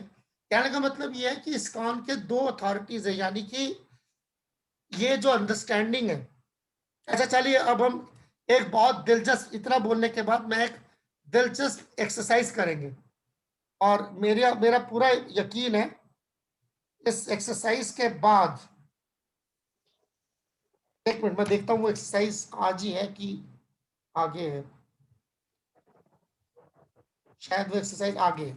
अच्छा उसकी जरूरत नहीं है, अभी जरूरत नहीं है एक्सरसाइज की, आगे। तो ये इस चीज को जो है मद्देनजर रख के चले, तो इस्कॉन के गुरु और इस्कॉन के जीबीसी, सॉरी हाँ जीबीसी भी और कोई स्ट्रक्चर, ये दोनों साथ साथ इकट्ठे आगे चलते हैं, ठीक है। अब हम यहाँ पे कुछ इम्पोर्टेंट इसके जो अहम जो कोटेशंस हैं, जो शायद आप में से कई लोग पढ़ चुके होंगे पहले ही, क्योंकि अगर मैंने कल पढ़ने के लिए बोला था तो कई लोगों ने पढ़ा होगा, और फिर भी हम इस कोर्स में रवायती तौर पर ही सही हम इसको आगे चलाने के लिए चीज़ें पढ़ लेते हैं, ताकि हम इसका पस मंजर समझ सकें। हो सकता है आपने ये कोर्स पढ़े हो कल जो इजाफा जात में दिया हुए थे, पर हो सकते हैं कि पस मंजर आपको ना मालूम हो, वो देख लेते। ये वाला ये सब इजाफा जात से है, मैं पेज नंबर नहीं बताऊंगा, आप लोग ढूंढ लीजिएगा, इजाफा जात के अंदर है। भक्ति सिद्धांत सरस्वती ठाकुर जब वो समाधि पे जाने वाले थे, उससे पहले उन्होंने अपने सभी शिष्यों से ये गुजारिश की थी, दरखास्त की थी कि वो एक गवर्निंग बॉडी बनाए और गौड़िया मठ को जो है इकट्ठे सब मिल बांट के इकट्ठे होके चलाए। He did not instruct a particular man. उन्होंने सिर्फ किसी एक फर्द को अगला आचार्य बनने के लिए नहीं कहा था, पूरे गौड़िया मठ का आचार्य बनने के लिए किसी एक फर्द को नहीं कहा था। But just after is passing away, मगर उनके जाते ही, भक्तिसिद्धार्थ ठाकुर के जाते ही उनके लीडिंग सेक्रेटरी, उनके जो सबसे अहम जो सेक्रेटरी थे, उन्होंने आपस में जो है कुछ मंसूबे बनाए और बिना किसी के अथॉरिटी के आचार्य की गद्दी हथियाने की कोशिश की, और इस वजह से वो दो हिस्सों में तकसीम हो गए। ठीक है, और उसका मुद्दा क्या था कि अगला आचार्य कौन बनेगा। इस मसले पर गौड़िया मठ दो धड़ों में तकसीम हो गया। कॉन्सिक्वेंटली बोथ फैक्शंस वर अशर्ड, इसीलिए लिहाजा दोनों ही जो इसके दोनों ही जो धड़े हैं वो यूजलेस, वो नाकारा माने जाएंगे। क्यों?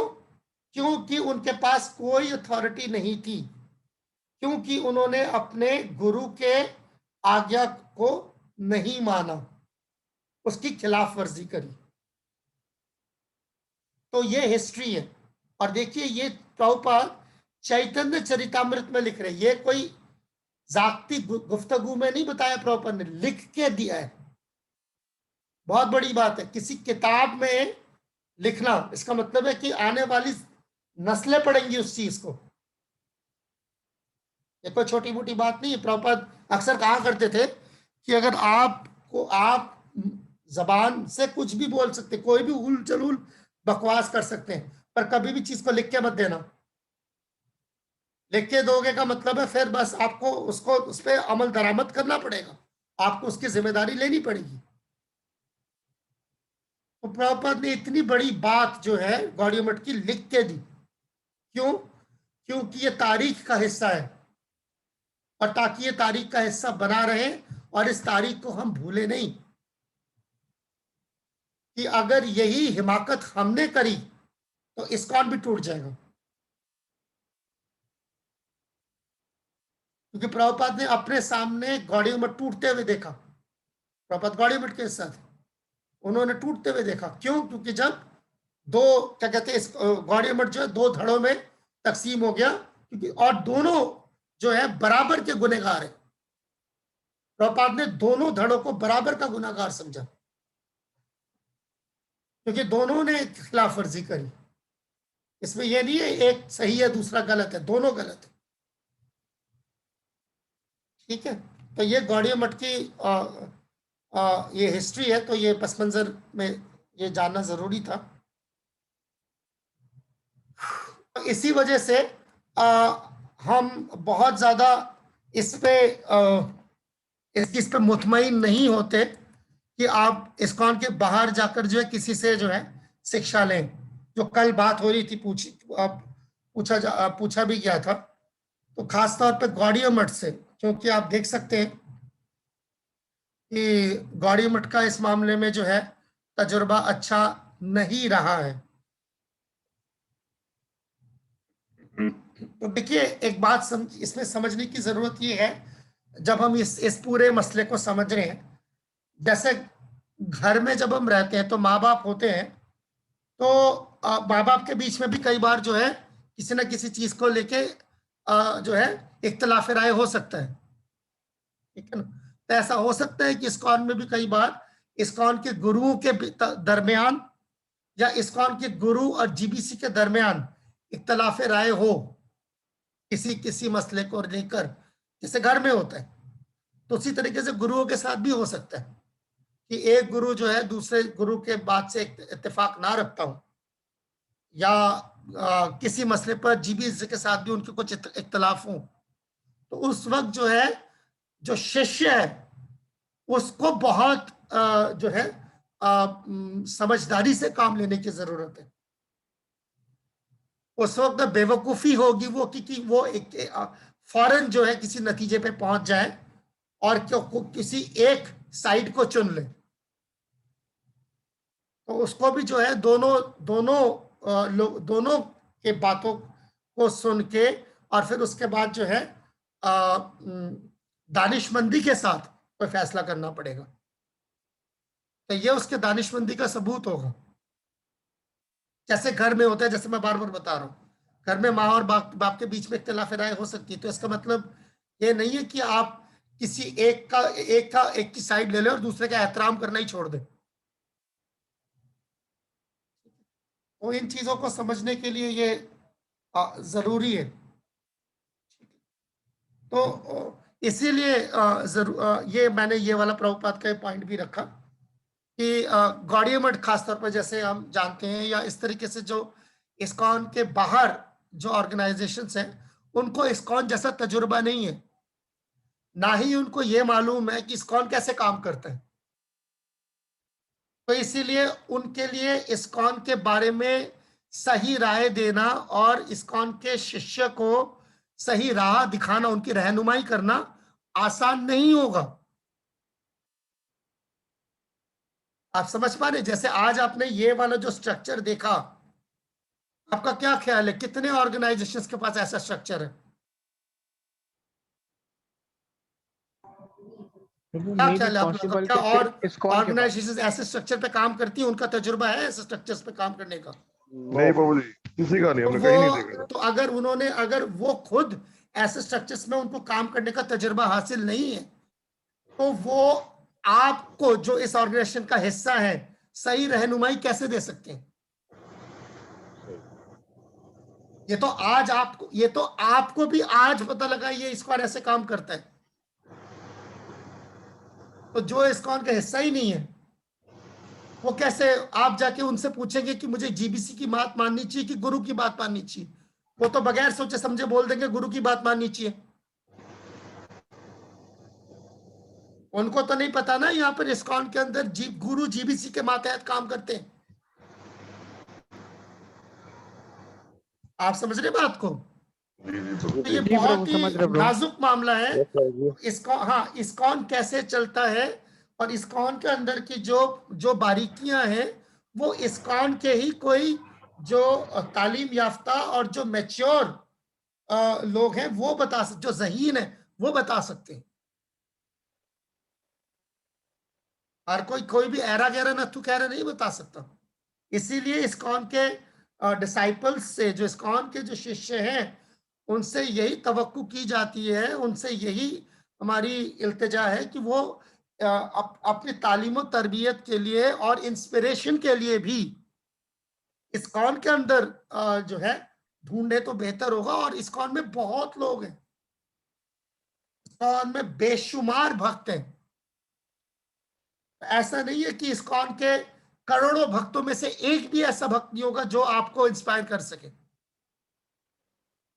इस्कॉन की इतनी बुरी हालात नहीं है कि करोड़ों भक्तों में से आपको कोई एक भक्त भी ऐसा नहीं मिला। जरूरी नहीं है कि आपको अपने आध्यात्मिक जिंदगी चलाने के लिए पाकिस्तान में अपने ही शहर के अंदर कई भक्त चाहिए। अगर आप नहीं चल पा रहे हैं तो आप अपनी जिंदगी, आध्यात्मिक जिंदगी को बचाइए, जिससे भी आपको जो है रहनुमाई अच्छी मिलती है इस्कॉन के अंदर, आप ले उनसे। ठीक है, ये मकसद है इसका। इस्कॉन के बाहर ना जाए तो अच्छा है, क्योंकि आज तक का हमारा इस्कॉन के बाहर का तजुर्बा अच्छा नहीं रहा। इस्कॉन ने कई बार तजुर्बा किया है, कई दहाइयों में मैं कहूँगा कई नस्लों ने तजुर्बा किया इस्कॉन के अंदर के। श्रील प्रभुपाद के शिष्यों ने भी तजुर्बा खुद करके देखा, प्रभुपाद के शिष्यों ने भी तजुर्बा करके देखा। जाती तौर पर ज्यादातर अच्छा नहीं हुआ, नुकसान हुआ है।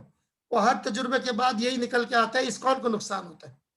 या तो इस्कॉन के भक्त भाग जाते हैं, इस्कॉन के अंदर का सिस्टम गड़बड़ा जाता है, कुछ ना कुछ गड़बड़ होती है। अभी तक का तजुर्बा हमारा अच्छा नहीं है, और 50 साल कम नहीं होते। 50 साल बहुत तवील अरसा है। तो ये देखिए यहाँ पर जो है प्रभुपाद खुद बता रहे हैं Chaitanya Mahaprabhu himself wanted our cooperation. Chaitanya Mahaprabhu खुद चाहते थे कि हम लोग एकजुट होकर जो है प्रचार को आगे बढ़ाएं। He is God, Krishna. Chaitanya Mahaprabhu तो खुद भगवान है, वो खुद कृष्ण है, फिर भी वो ये चाहते थे। Therefore cooperation is very important thing. इसीलिए आपसी तालमेल रखना बहुत निहायत ही जरूरी है। Nobody should think that I have got so great ability I can do. किसी को ऐसा नहीं सोचना चाहिए, किसी को ऐसी गलतफहमी में नहीं रहना चाहिए कि मैं बहुत जो है मैं इतना अजीम और शान एक शख्सियत हूं कि मैं अकेला कर लूंगा। नो, प्रभाकर नहीं। It is simply by cooperation that you can do very big thing. अगर आप कुछ बहुत बड़ा हासिल करना चाहते हैं, अगर आप कोई बहुत बड़ा मकसद हासिल करना चाहते हैं, तो आप इकट्ठे रह के ही कर सकते हैं। आप अकेले छोटा मोटा कुछ कर सकते हैं, ऐसा नहीं है। अकेले में आप कर सकते, ऐसा नहीं है अकेले कुछ नहीं कर सकते, कर सकते हैं, छोटा मोटा कुछ कर सकते हैं। और यहाँ प्रॉपर इसलिए कह रहे हैं वेरी बिग थिंग। अगर आप कुछ बहुत बड़ा हासिल करना चाहते हैं तो आप एक दूसरे के साथ मिलकर ही कर सकते हैं। United we stand, divided we fall. इकट्ठे रहेंगे तो हम खड़े रहेंगे, हम बढ़ जाएंगे तो सब गिर जाएंगे। ठीक है, सही। This is our. So be strong in pushing on Krishna consciousness. इसलिए कृष्णा ये भावना में इस तहरीक को आगे बढ़ाने के लिए जो है मजबूत बनिए। ठीक है, याद है मजबूती की डेफिनेशन प्रभुपाद ने क्या दिया था? मन से, शरीर से और अकल से, तीनों या बुद्धि से, तीनों से अकलमंद बनने का मतलब क्या है? ये जानना सही क्या है और गलत क्या है, इसमें फर्क जीवन के मकसद को हासिल कर सकते। हाँ, और ऐसे जीवन के मकसद को हासिल करना, सही और गलत के बीच में फर्क को सीख के जीवन के मकसद को हासिल करना, और ये जानना कि जिंदगी का मकसद क्या है और जिंदगी के मसाइल क्या है। ये दो अलग है। जिंदगी के मसाइलों को हल करना जिंदगी का मकसद नहीं है। समझ आई बात? इसका मतलब ये है कि मैंने अपने जिंदगी के सारे मसाइल हल कर लिए, तो आपको जिंदगी का मकसद नहीं मिल गया उससे। जिंदगी का मकसद ये है भगवान को हासिल करना, उनको प्राप्त करना। इसलिए एंड कृष्णा विल हेल्प, तो यकीन जाने कृष्णा आपकी मदद करेंगे। ही इज द स्ट्रॉन्गेस्ट, क्योंकि कृष्णा सबसे मजबूत है। ठीक है ना? Still we must be combined together.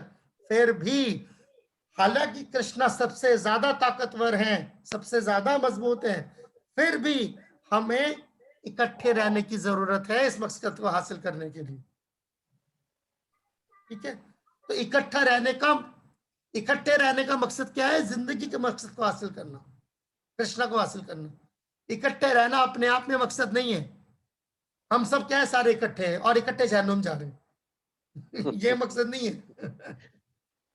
ठीक है ना? हम सब इकट्ठे रहते हैं, इकट्ठे सबकी बुराइयां करते हैं, सबकी वो गलतियां निकालते हैं, सबकी टांग खींचते हैं, लिहाजा इकट्ठे जहन्नुम जाएंगे।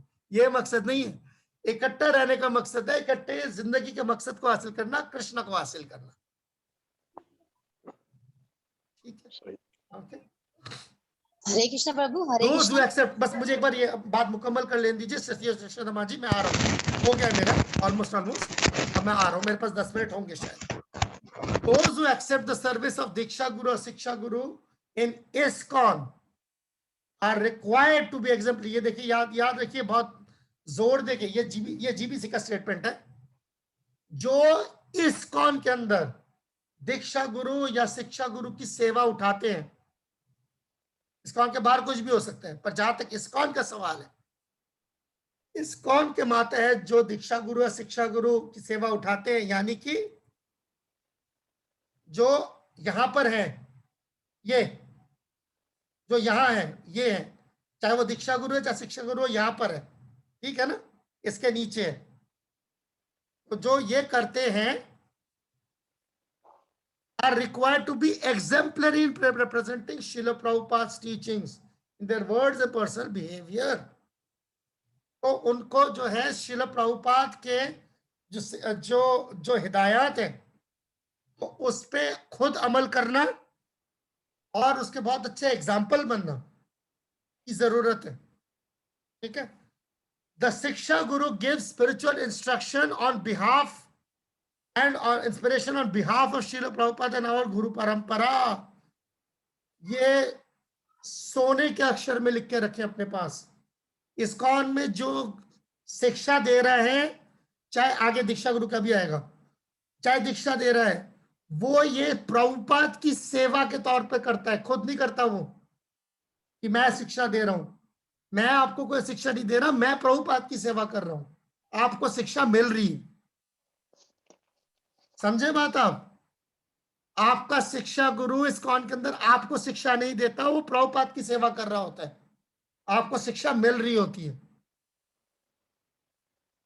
समझ आई? यानी वो आप पर कोई एहसान नहीं कर रहा कि जी आपका बड़ा एहसान है हमारे ऊपर, आपने हमें शिक्षा दिया, शिक्षा देके जो है आपने हमें नवाजा। वो आपको नवाजने नहीं आया, वो प्रभुपाद की सेवा करने आया है।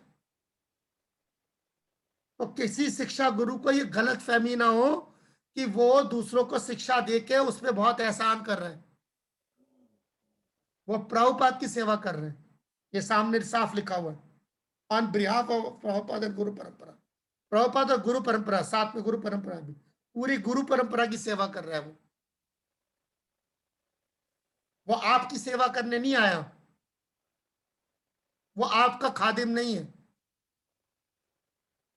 ठीक है, आगे देखिए। दीक्षा गुरु, अब देखिए दीक्षा गुरु क्या क्या करता है, दीक्षा गुरु के क्या क्या काम है, ठीक है, उसके क्या फराइज है। The Diksha Guru give spiritual instruction, वो भी शिक्षा देता है। इंस्पिरेशन, हौसला बढ़ाता है हमारा। फॉर्मल इनिशिएशन, हमें दीक्षा भी देता है, हमें हमारा जो है आध्यात्मिक नाम भी देता है। And later impart Gayatri, Gayatri भी देता है बाद में, तो qualified disciple as service to Prabhupada and guru parampara. Same चीज शिक्षा गुरु भी, आप देखिए बिल्कुल एक लाइन से, बिल्कुल एक जैसे लाइन है, ये देखिए, ऑन बिहाफ ऑफ प्रभुपाद गुरु परंपरा, यहाँ पर भी देखिए बिल्कुल वही है, as service to Prabhupada and guru parampara. दीक्षा गुरु भी जो है कोई हम पे एहसान करने नहीं आता दीक्षा देके। जब दीक्षा गुरु हमें दीक्षा देता है तो वो श्रील प्रभुपाद और गुरु परंपरा की सेवा कर रहे हैं। जब दीक्षा गुरु में गायत्री देता है, हमें हमारा नाम देता है, हमें आध्यात्मिक जिंदगी में आगे बढ़ने के लिए जो है वो हमें हमारा हौसला बढ़ाता है, हमें हिदायत देता है, ये सब कुछ प्रभुपाद और गुरु परंपरा की सेवा के लिए देता है। समझ आ गई बात? yes, तो किसी को, हाँ, तो किसी को जरूरत से ज्यादा क्या कहते हैं और बेवजह बांस पे चढ़ाने की जरूरत नहीं है। ठीक है, आज किसी को भी किसी भी फर्द को जरूरत से ज्यादा बेवजह जो है उसको इतना बांस पे चढ़ाने की जरूरत नहीं है, उसको ये जज्बात में बहने की जरूरत नहीं है कि गुरुजी ये हो गया, गुरुजी अपनी सेवा कर रहे हैं, आप अपनी सेवा कीजिए। ठीक, तो समझ आई? इससे क्या है ना, जज्बातियत का बुखार थोड़ा उतरेगा। कई लोगों को ये बात पसंद नहीं आएगी, इसीलिए कोर्स ऐसा है। जी इस कोर्स में कुछ लोगों को ये बात पसंद नहीं आती, मगर ये बुखार जो है उतारने की जरूरत है। एक गुरु का सही एहतराम करना और एक गुरु को बांस पे चढ़ाना, दोनों में जमीन आसमान का फर्क है। जब आप किसी को बांस पे चढ़ाते हैं तो कल को नीचे से जो है वो चद्दर आप ही खींचते हैं।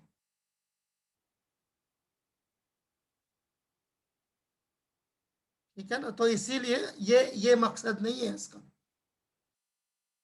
तो गुरु का सही एहतराम क्या है? गुरु का सही एहतराम है इस सिस्टम को समझना,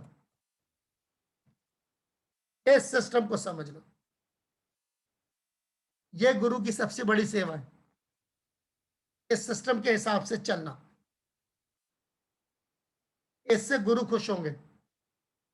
यानी ऑब्वियसली और जो गुरु इस सिस्टम से खुश नहीं हो रहा है, आप चल रहे हैं, तो इसका मतलब वो गुरु ठीक नहीं है। सीधी सीधी बात। हरे कृष्ण प्रभु जी फरमाइए। हाँ प्रभु जी, जैसा आपने बताया कि जीबीसी को अगर कोई गुरु नहीं मानता, वो मतलब इस्कॉन में नहीं है। नहीं हो सकता इस्कॉन के अंदर बैठा हो और ना मानता हो, तो समझ रहे क्या बात को? बिल्कुल सही है, लेकिन हम इसे क्या मानते हैं, क्या माने, इसका क्या नतीजा? तो उसका मतलब वो शिष्य को जो है ये फैसला करना पड़ेगा, फिर देखना पड़ेगा कि क्या है वो। तो देखो, अगर कोई गुरु इस्कॉन में रह रहा है और जीबीसी की बात नहीं मानता है, तो वो रहेगा नहीं इस्कॉन में ज्यादा दिन, ये हमने देखा है। अच्छा, लड़ मर के चला जाएगा फिर। ये ज्यादातर केस में यही होता है कि जो गुरु के साथ इस्कॉन के किसी चीज पे इख्तलाफ राय होती है, तो बाद में मिल बैठ के बातचीत करके देर सवेर चीजें ठीक हो जाती हैं। पर एक आध केस है जिसमें ऐसा हुआ है कि गुरु जीबीसी की बात मानने को तैयार ही नहीं है, कोई भी बात मानने को नहीं तैयार, और फिर वो अपने शिष्यों को भी है जो है इसी तरीके की हिदायत दे रहा है कि जीबीसी को भूल जाओ, जीबीसी को कोई बात मानने की जरूरत नहीं है, जीबीसी जो बोले उसका उलट करो। तो फिर वो ज्यादा दिन इस्कॉन में रहता नहीं, साल 2 साल लड़ाइयाँ होती है, फिर चला जाता। पर वो एक आधी केसेस हुए हैं आज तक। ज्यादातर केस में जो ऐसा हुआ है कि कोई इख्तलाफ हुए भी है, कई जगहों पे शदीद इख्तलाफ हुए हैं, पर बाद में ऐसा हो गया कि चलो ठीक है कोई बात नहीं, कुछ हद तक चीजें हैं। मैं नाम बता सकता हूँ कई गुरुओं के जो अभी हाल ही में जो है जिनके ऐसे बहुत बड़े बड़े मसले रहे, मगर जो है आपसी मुज़ाकरात से जो है वो चीजें बाद में ठीक हो गई हैं। जैसे मैं एक एग्जांपल दे सकता हूँ आपको, कृष्णा वेस्ट, आप लोग वेबसाइट भी चेक कर सकते हैं, krishnawest.com। तो कृष्णा वेस्ट वो हृदयानंद महाराज शुरू किया, और उसका इस्कॉन के साथ जो है बहुत बुरी तरीके से टकराए वो आपस में, और टकराने के बाद फिर उसके बाद मुज़ाकरात हुए आज से 4-5 साल पहले मायापुर में, और उसके बाद जो है मसला सुलट गया। जी प्रभु, ये देखा है, वेबसाइट देखिए प्रभु। हाँ, जैसे भक्ति चारू महाराज थे, और जिनका जो पिछले साल जिन्होंने समाधि ली है, तो उनका भी बीच में इस्कॉन के साथ जो है काफी चीजों पर जो है इख्तलाफ हुए, मगर फिर बाद में मीटिंग्स हुई, ठीक हो गया। तो ऐसा नहीं है कि होता नहीं है। अब देखिए, बात सुनिए, इकट्ठे रहेंगे इतने सारे बर्तन तो बजेंगे भी, प्रभु ये इतने सारे लोग साथ रहते हैं तो बचते हैं, मगर वो ज्यादातर केस में जो है देर सवेर ठीक हो जाता है। मगर कोई एक आध ऐसा केस है कि जिसमें किसी भी तरीके से जो है इत्तेफाक राय नहीं हो पाई और इख्तलाफ इतने ज्यादा गहरे हो गए कि साथ रहना मुमकिन नहीं है, तो फिर अलग जाना पड़ता है। हरे कृष्ण प्रभु जी। जी प्रभु जी, बेहतरीन आपने समझाया। अच्छा, जिस तरह आप ये डिसाइपल कोरस है, शिष्य कोरस है, तो इस्कॉन में अभी ये लागू हो गया है कि इसके बगैर दीक्षाएं नहीं होंगी, ऐसा है? 2015 से।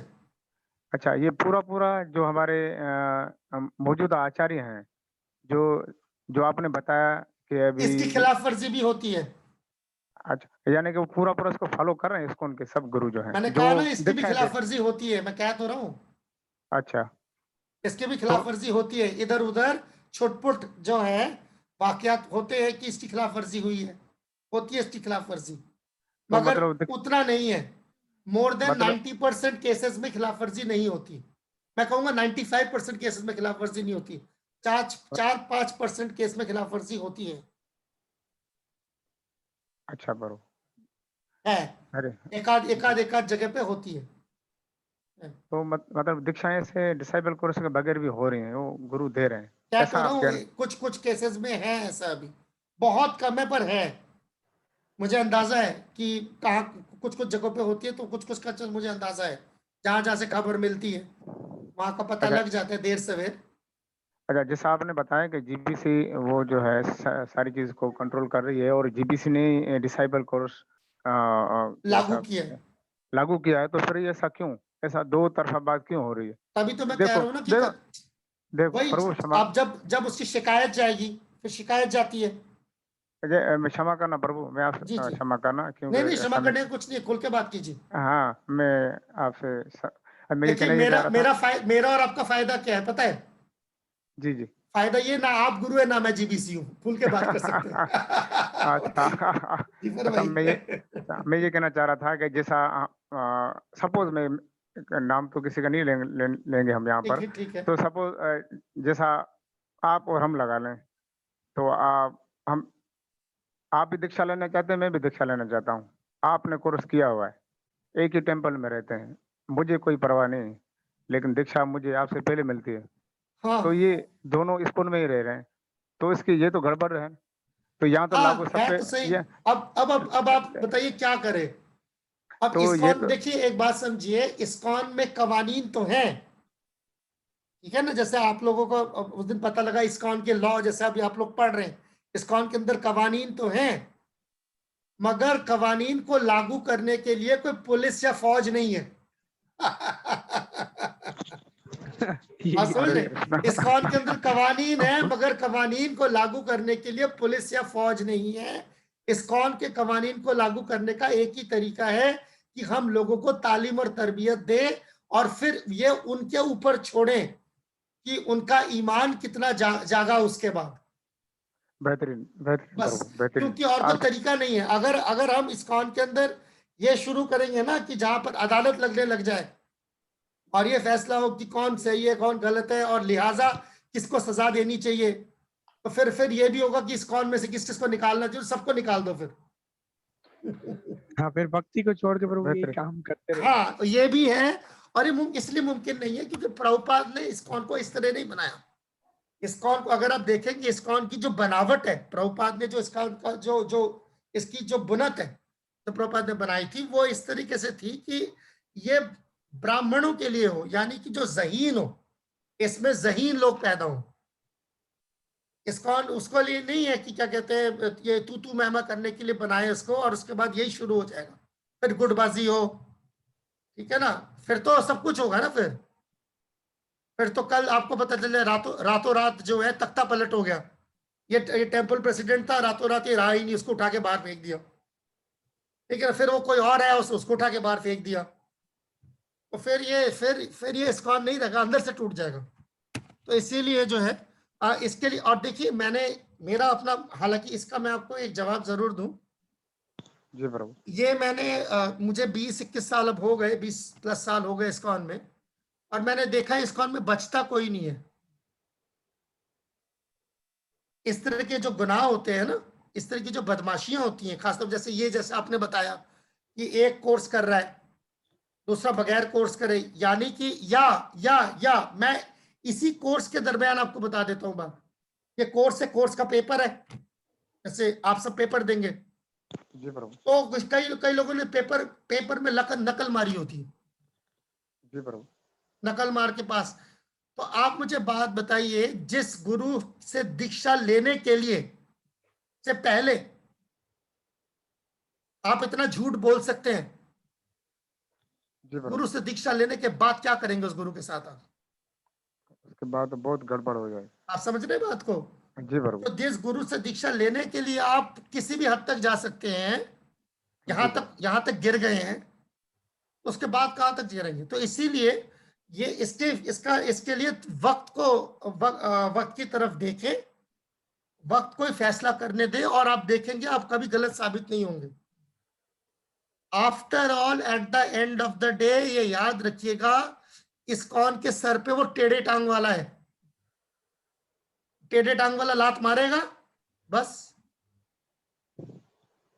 तो इसीलिए वो थोड़ा सा टाइम लगता है। हमने बहुत बड़े बड़े इस्कॉन के बड़े बड़े गुरुओं को फारिग होते हुए देखा है। क्यों? वो गुरु जिनके 10-10 हजार डिसाइपल थे वो फारिग हो गए। क्यों? उनको किसने फारिग किया? वो ऐसे ही है, बहुत दिनों तक भगवान देखते हैं, फिर भगवान खींच के मारते हैं लात कि तुम इनके साथ रहने के काबिल नहीं, निकलो यहां से। तो उसी तरीके से इसीलिए इस्कॉन में आना जाना लगा रहता है। आप देखेंगे बहुत लोग आते हैं पर बहुत लोग टिकते नहीं। इस्कॉन में आना बहुत आसान है, पर इस्कॉन में टिकना थोड़ा मुश्किल है। इस्कॉन में आने के लिए कोई पाबंदी नहीं है, हर कोई आ सकता है, जो कितना भी गिरा हुआ क्यों ना हो, कितना भी पापी हो, जो मर्जी हो, जो जैसा मर्जी गुनाहगार हो, आ सकता है। मगर इस्कॉन में टिकने के लिए फिर उसको वो सारी शर्तों को मानना पड़ेगा, 4 नियम करने पड़ेंगे, 16 माला करनी पड़ेगी, ना चीजें इस्कॉन के जो कवानीन है उसके मुताबिक चलना पड़ेगा। नहीं चलेगा तो आज नहीं तो कल अपने आप बाहर चला जाएगा। क्योंकि यहाँ पर उसे घुटन होना शुरू हो जाएगी, उसको खुद ब खुद घुटन होना शुरू हो जाएगी। तो इसलिए इंतजार कीजिए, नाइंसाफी नहीं होती ऐसे, भगवान से नहीं होती कम से कम। और अगर इस्कॉन में जो भी नाइंसाफी करते हैं दूसरों के साथ, वो कुछ दिनों बाद खुद फारिग हो जाता है, खुद साफ हो जाता है। धन्यवाद। हरी प्रिया माता जी। 10 बज चुके हैं, 10 बज चुके हैं। एक मिनट मैं एक बार देख लूं कि हमारा कोर्स खत्म हुआ नहीं हुआ। नहीं, हमारा कोर्स अभी आज ये वाला खत्म नहीं हुआ, तो हमें अगले हफ्ते तक जाना पड़ेगा। ठीक है, मैं ये आखिरी सवाल लेके खत्म कर देता हूँ और कल हम सोमवार को यहाँ से आगे चलेंगे। जी फरमाइए। हेलो, हरे कृष्णा प्रभु जी। जी हरे प्रिया जी। आपने कहा कि जैसे कि ये जो कोर्स सब कर रहे हैं, कोर्स करेगा वही जैसे दीक्षा लेगा, ठीक है। तो अगर जो अनपढ़ हो, जो जिसको पढ़ना लिखना नहीं आता, तो फिर वो किससे पेपर देंगे? जैसे कि अगर वो किसी से पूछ के ही लिखेंगे ना, या कैसे लिखेंगे वो? फिर वो भी चीटिंग हो गई। बताता हूँ, बहुत आसान है। जो अनपढ़ है, जो तालीम याफ्ता नहीं है, जो लिख नहीं सकते, वो सुन और बोल तो सकते हैं ना। सुन और बोल सकते हैं कि नहीं सकते? हरे प्रिया माता जी। जी जी सही। ठीक है ना। तो सवाल जी। सुन के सवाल का जवाब दे सकते नहीं दे सकते? वो तो दे सकेंगे ना। जी जी रिकॉर्ड करके भेज दे। ठीक है। हरे कृष्णा प्रभु जी। सर हर चीज का इलाज है। ठीक है ठीक है। ओके, हरे कृष्णा। तो हम यहीं पे धन्यवाद। आज जो है मैं यहीं पे खत्म करना पड़ेगा, क्योंकि आज वो बेशकीमती वक्त पहले जाया हो गया। मैं माफी चाहता हूँ, मैं आज ये पूरा नहीं कर सका, पर हम सोमवार को यहाँ से आगे बढ़ाएंगे और कोशिश करेंगे। हरे कृष्णा। आप सबका बहुत बहुत शुक्रिया। हरे कृष्णा कृष्णा। श्रील प्रभुपाद।